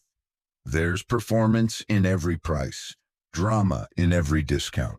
You get a decent offer enough to cover most of your loss from the chawl disappearance. Afterward, you buy a bowl of spiced chickpeas, wander the alley near the palace, and contemplate your next move. One shipment isn't enough to rebuild your ledger. You'll need a new route, a new buyer, a new plan. And then from behind a column of woven baskets, someone clears their throat. A woman steps forward, tall, red shawl, calloused hands, sharp eyes. "You're the one with the clove barrel." You hesitate. She smiles. "Relax, I'm not customs." She introduces herself as Zara, claims to be a trade broker from Muscat, specializing in rare stock. Says she heard about your self-delivering barrel from a contact in Bombay who may or may not be a parrot. "You're on someone's list," she says. "Good list or bad list?" She shrugs. They overlap. She wants to see the barrel. You walk back together. She says very little, just scans the streets like she's memorizing every smell. At the warehouse she stands before barrel 9. Doesn't touch it, doesn't open it, just listens.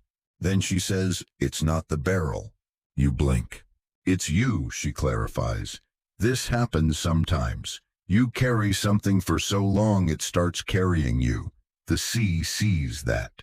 You look at her like she's reciting bad poetry. She adds, "There's a buyer." Of course there is. She hands you a token, a small disc of bone carved with a star-shaped knot. "Bring the barrel to the island of Lamu. He'll meet you there." You ask who he is. She just says he remembers the old roots. And then she vanishes down the alley before you can argue bribe or offer her a handful of unusually self-aware cotton. Back at the warehouse you sit. You stare at the barrel. You whisper, "You're enjoying this, aren't you?" It doesn't answer. The goat bleats from the loft. You throw a piece of chickpea at it. It catches it in its mouth, chews smugly. That evening you climb onto the rooftop, sip tea, and watch the dhows move in and out of the harbor like slow-winged birds. The sky blushes purple and gold. The air smells of cardamom and home. You write in your notebook. Zara appeared. Says barrel is bonded. Possible job in Lamu. May take it. Selling clove cotton went well. Goat now responds to the name Captain. Deeply unsettling. Dreamt of the Sultan again. This time he winked. And under that, I think I'm going back to sea. By dawn, it's decided.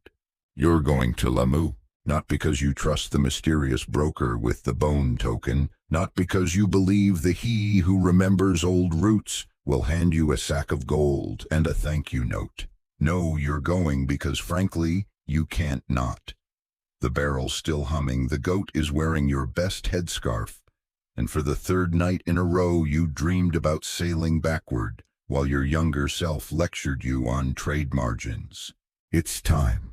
You prep the dhow with the resignation of someone who knows they're walking back into the madness, only with fresher socks. Musa, as usual, is waiting before you arrive. He's already cleaned the deck, fed the goat, and made a stew of questionable origin.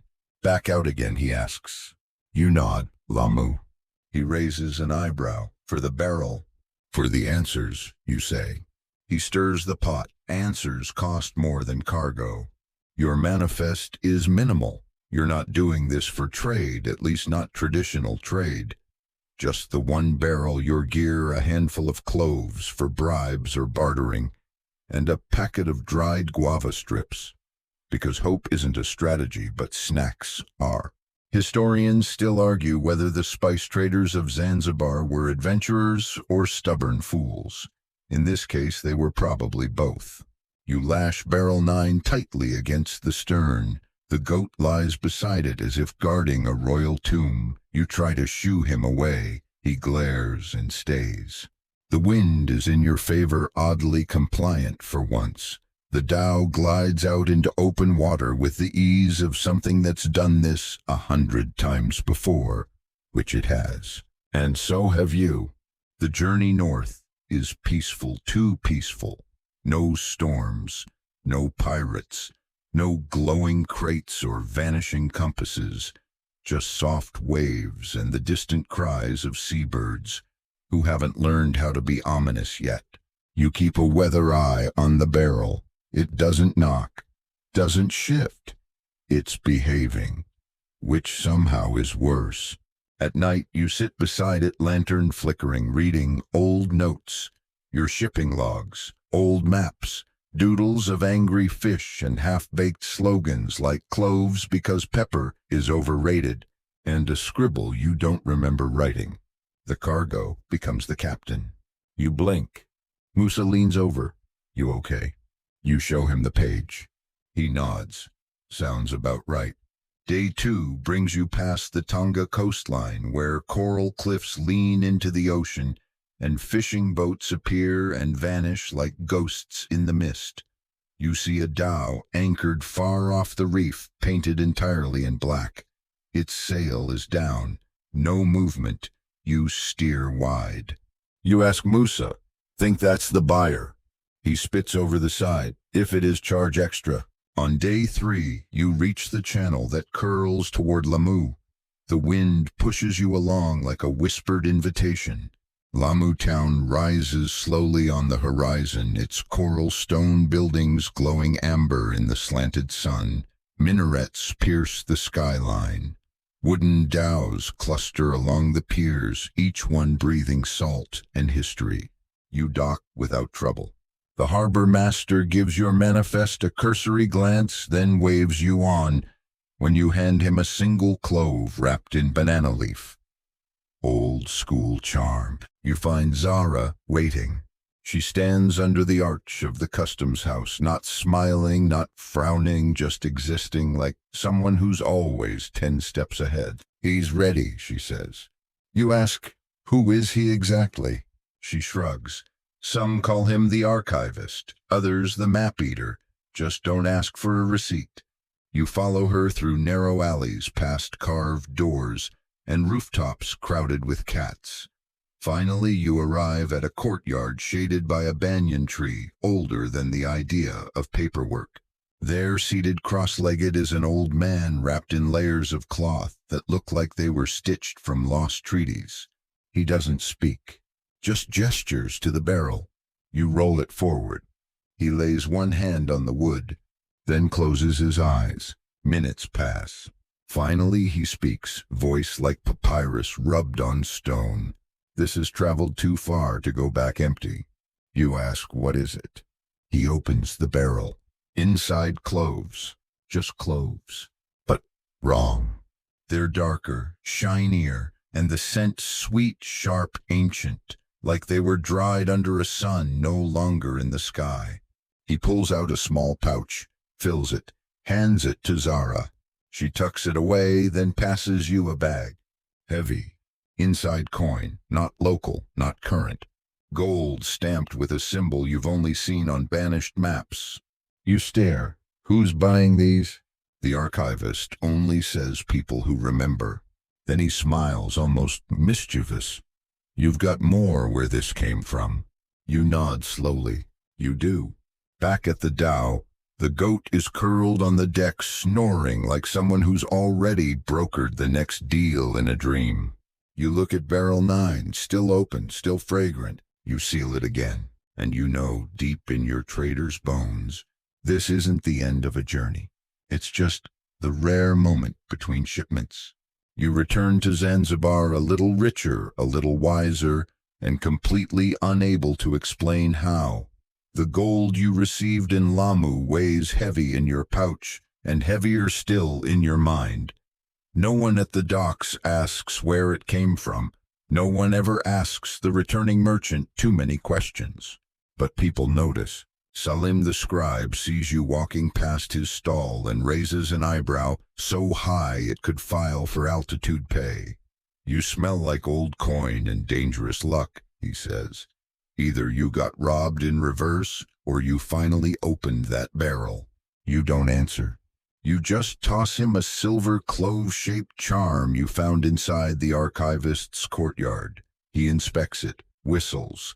This, he says, is from a dead trade language. You can read it. He nods. Says, remember the route, not the port. You say nothing, just keep walking. Past the spice auction where the shouting seems louder than usual.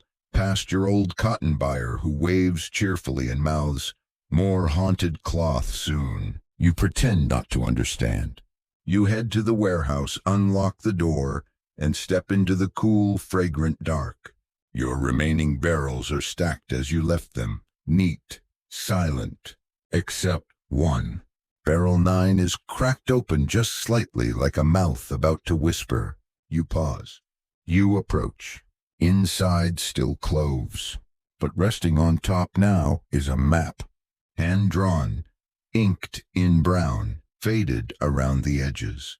The coastline is familiar but wrong, reversed, labeled in a dialect you've only seen once in the back of a ledger that caught fire 3 years ago and was still damp afterward. You unroll it on the table, study it. The roots are old, ones that don't appear on modern charts anymore. Some pass over reefs long submerged. Others suggest ports in places now swallowed by jungle. But every root is marked with tiny glyphs, cloves, cinnamon buds, stars, spirals, and one symbol keeps repeating: the closed eye.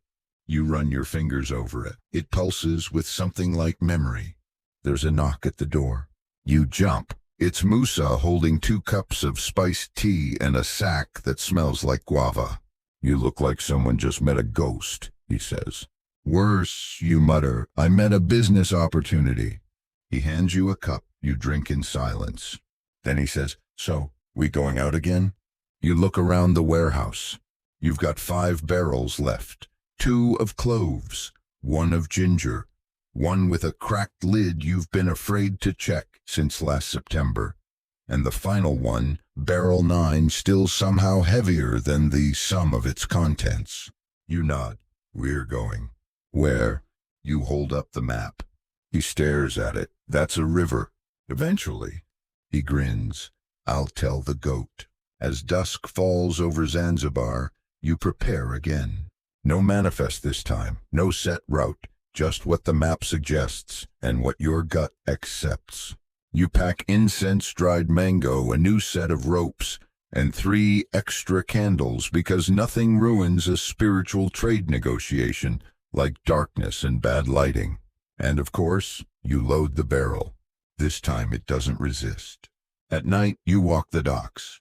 You hear a Sufi song carried on the breeze, low, rhythmic, meant for calloused hands and tired feet. It's the kind of music that smooths out rough souls. You follow it to a small gathering near the fish market: merchants, dock workers, a few monks with drums, a woman selling roasted almonds. You sit. You listen. You close your eyes. The beat echoes somewhere deep in your chest, in time with the waves, in time with the trade winds, in time with the hum. You remember an old phrase: every route is a prayer, every port a kind of silence. You think maybe the real spice wasn't the cloves. Maybe it was the journey, and the weird glowing, and the goat. You smile, because in the end, all you've ever been is one more whisper in the wind, riding dhows over impossible waters with cargo that hums and ports that vanish. You stand. You head to your boat, and the hum follows you. You set sail at first light. No ceremony, no blessing, no customs official, scribbling your name wrong for the 5th time, just a gentle wind, a packed hold, and a goat who now wears a red scarf like a sea captain who's seen things.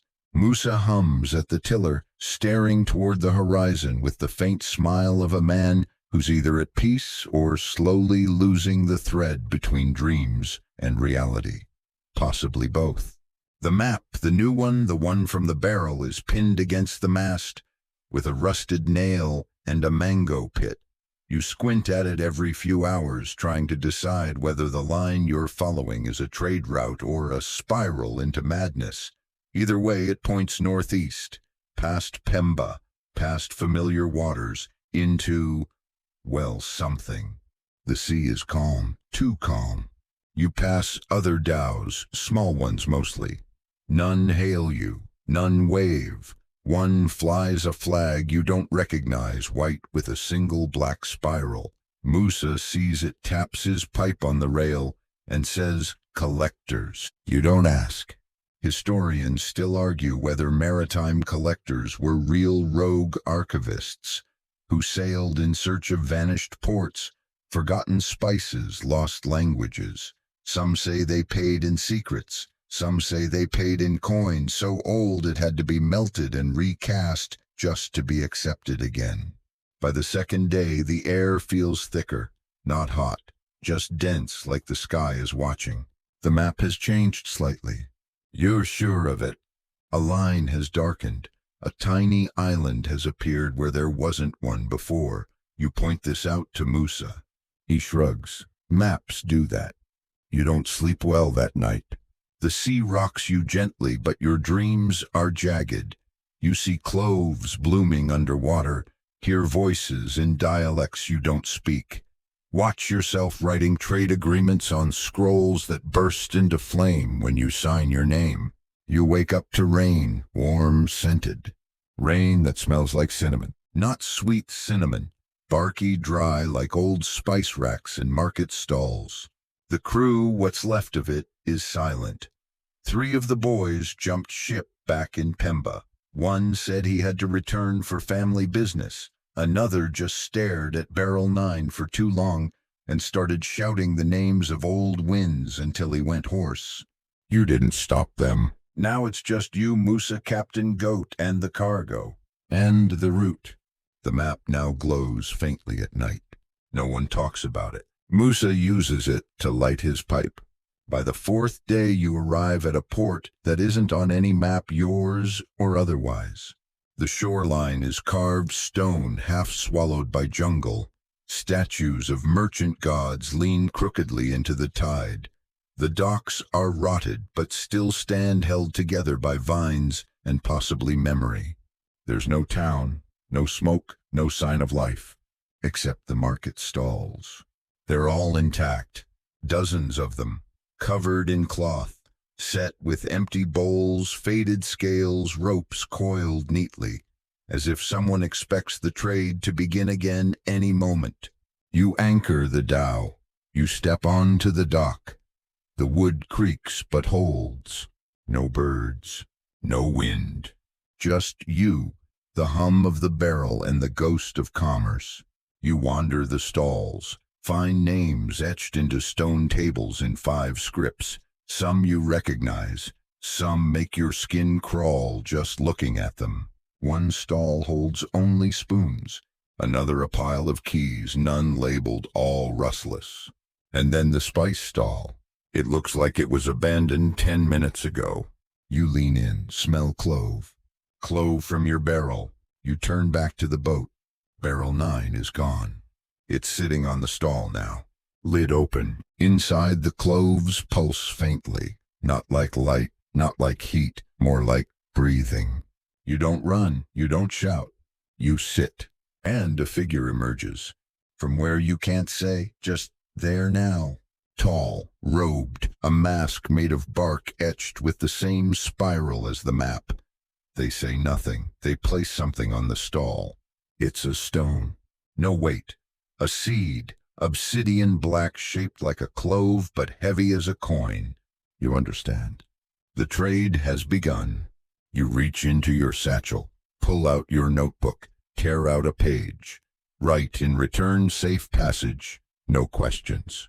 The figure takes the note, drops a second seed. You place a clove beside it. It vanishes.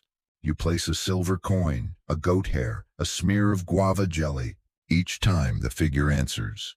A memory, a symbol, a word you don't know how to pronounce, but it feels old. Then silence. The figure turns, disappears. Barrel 9 is empty. The cloves are gone. You feel lighter. You pick up the black seed, pocket it. Back on the dhow, Musa is already steering out. You don't speak. The map rolls itself. The journey back is quiet.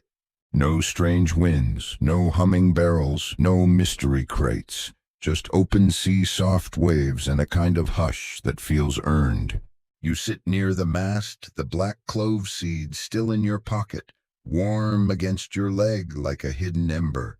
You haven't told Musa, haven't told anyone. Not because it's a secret, though it probably is, but because you don't yet know what it is. Even the goat is subdued.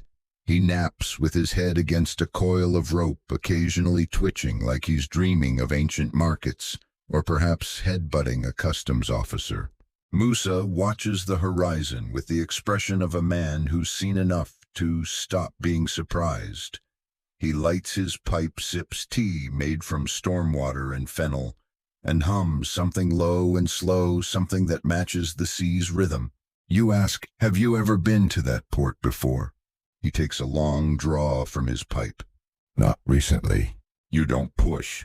Historians still argue whether the ghost ports of the Indian Ocean, those not found on any current maps, but whispered of in trade journals and sailors' songs, were real locations or dream echoes. Some say they appear only for certain merchants.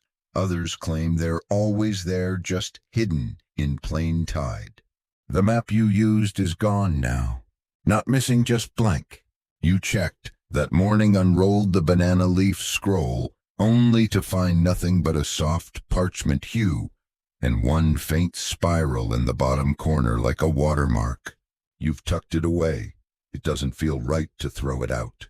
You pass the island of Pemba on your starboard side. Familiar lands now, with familiar winds. Your heart slows. The knots in your chest begin to untie themselves one wave at a time.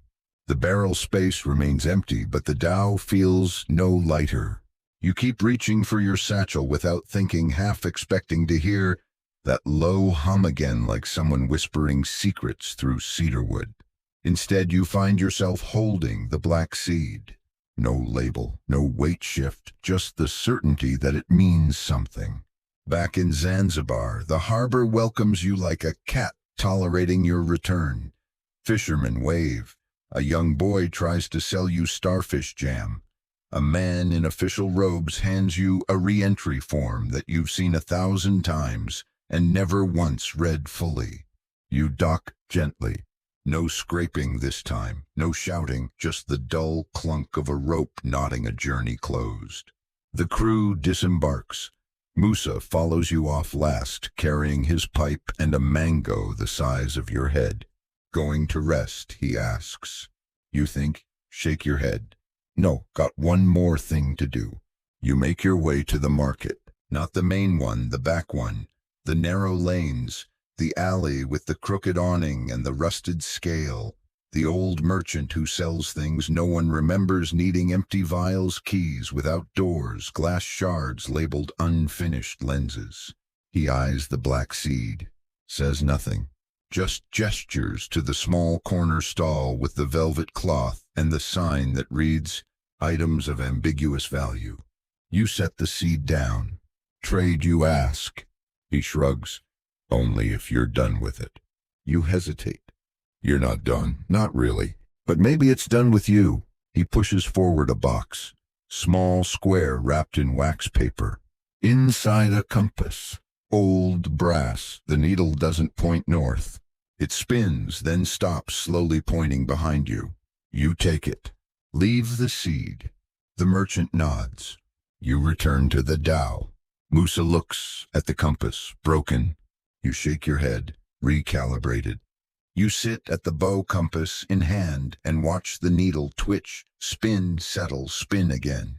The goat jumps onto a crate and stares at it like it's whispering forbidden hay recipes.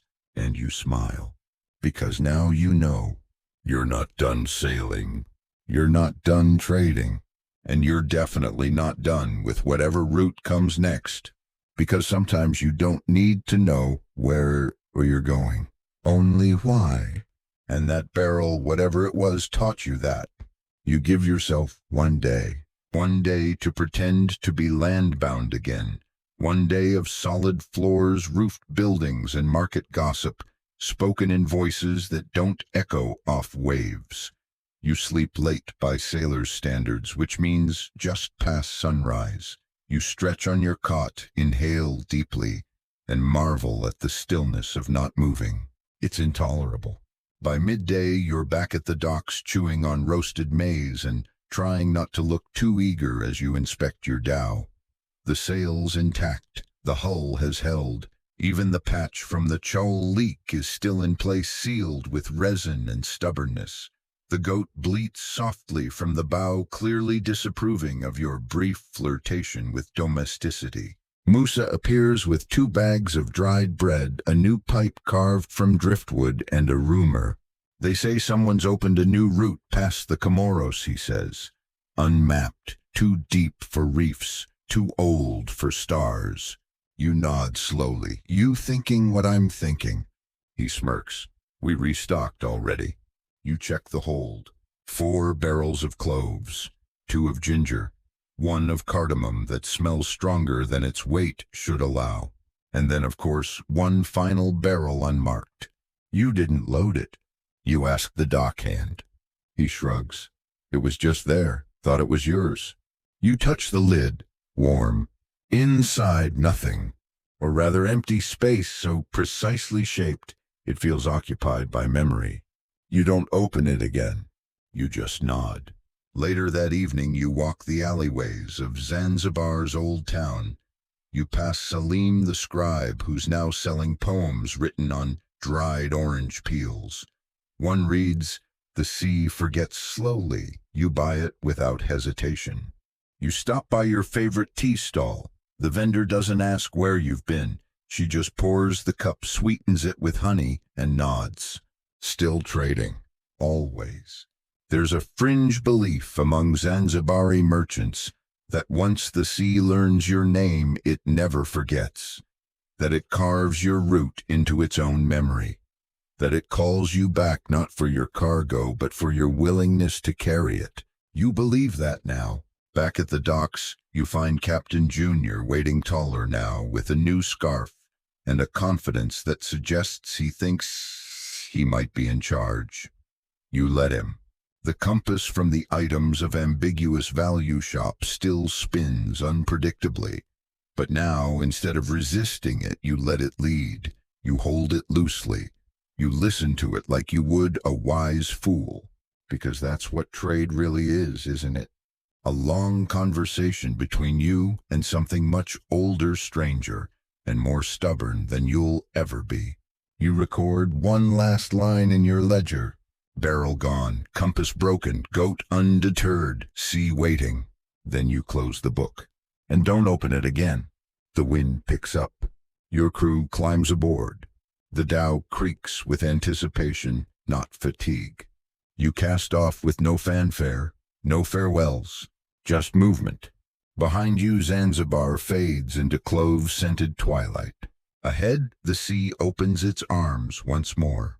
The water ahead is slate blue, slick as polished stone, stretching endlessly under a sky that's too wide to belong to just one world.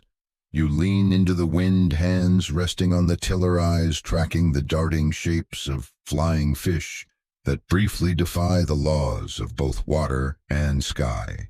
The dhow is light, not in weight, but in mood, buoyant with the knowledge that it's no longer just a boat, but a story. A floating paragraph in the long book of spice and sea, inked in salt and sails. Barrel 9 is gone, but somehow it isn't.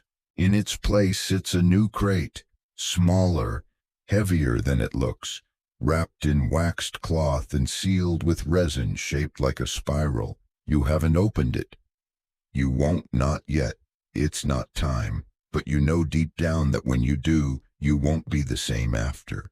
Musa sits beside you now, carving lines into the rail with a blunt knife, tally marks for ports he's visited, or perhaps just keeping track of the days he's managed not to fall overboard. He hums an off-key melody that sounds like a childhood rhyme bent by wind and wisdom. The goat lounges near the mast, regal and unbothered, wearing a necklace of woven rope and what you suspect is your missing sandal lace. Captain Junior is teaching 2 younger crew how to read the sky, not just the stars, but the spaces between them, which he insists are where the better information lives. You watch the horizon. No map guides you now, but that doesn't matter. The compass spins gently on the crate, occasionally pointing nowhere, occasionally pointing at you. It knows. And so do you. Because now you understand what the archivist meant. The route was never about reaching a destination. It was about remembering, about carrying.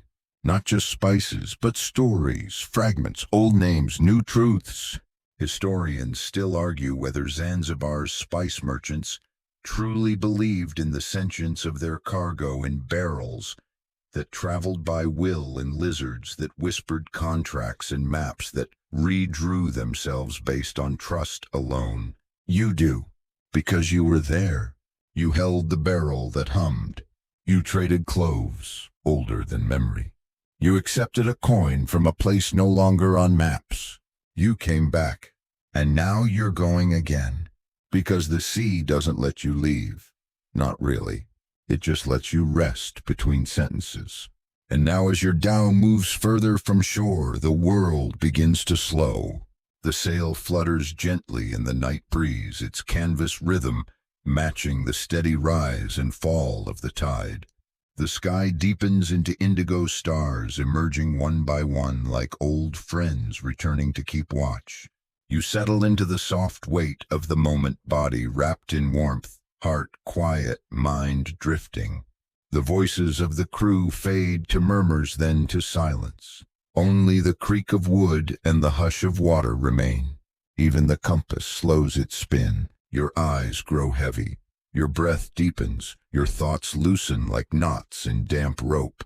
And somewhere far ahead, beyond time, beyond maps, the next port waits. But not tonight. Tonight you rest. You are safe. You are carried. You are home, if only for a while. Sweet dreams.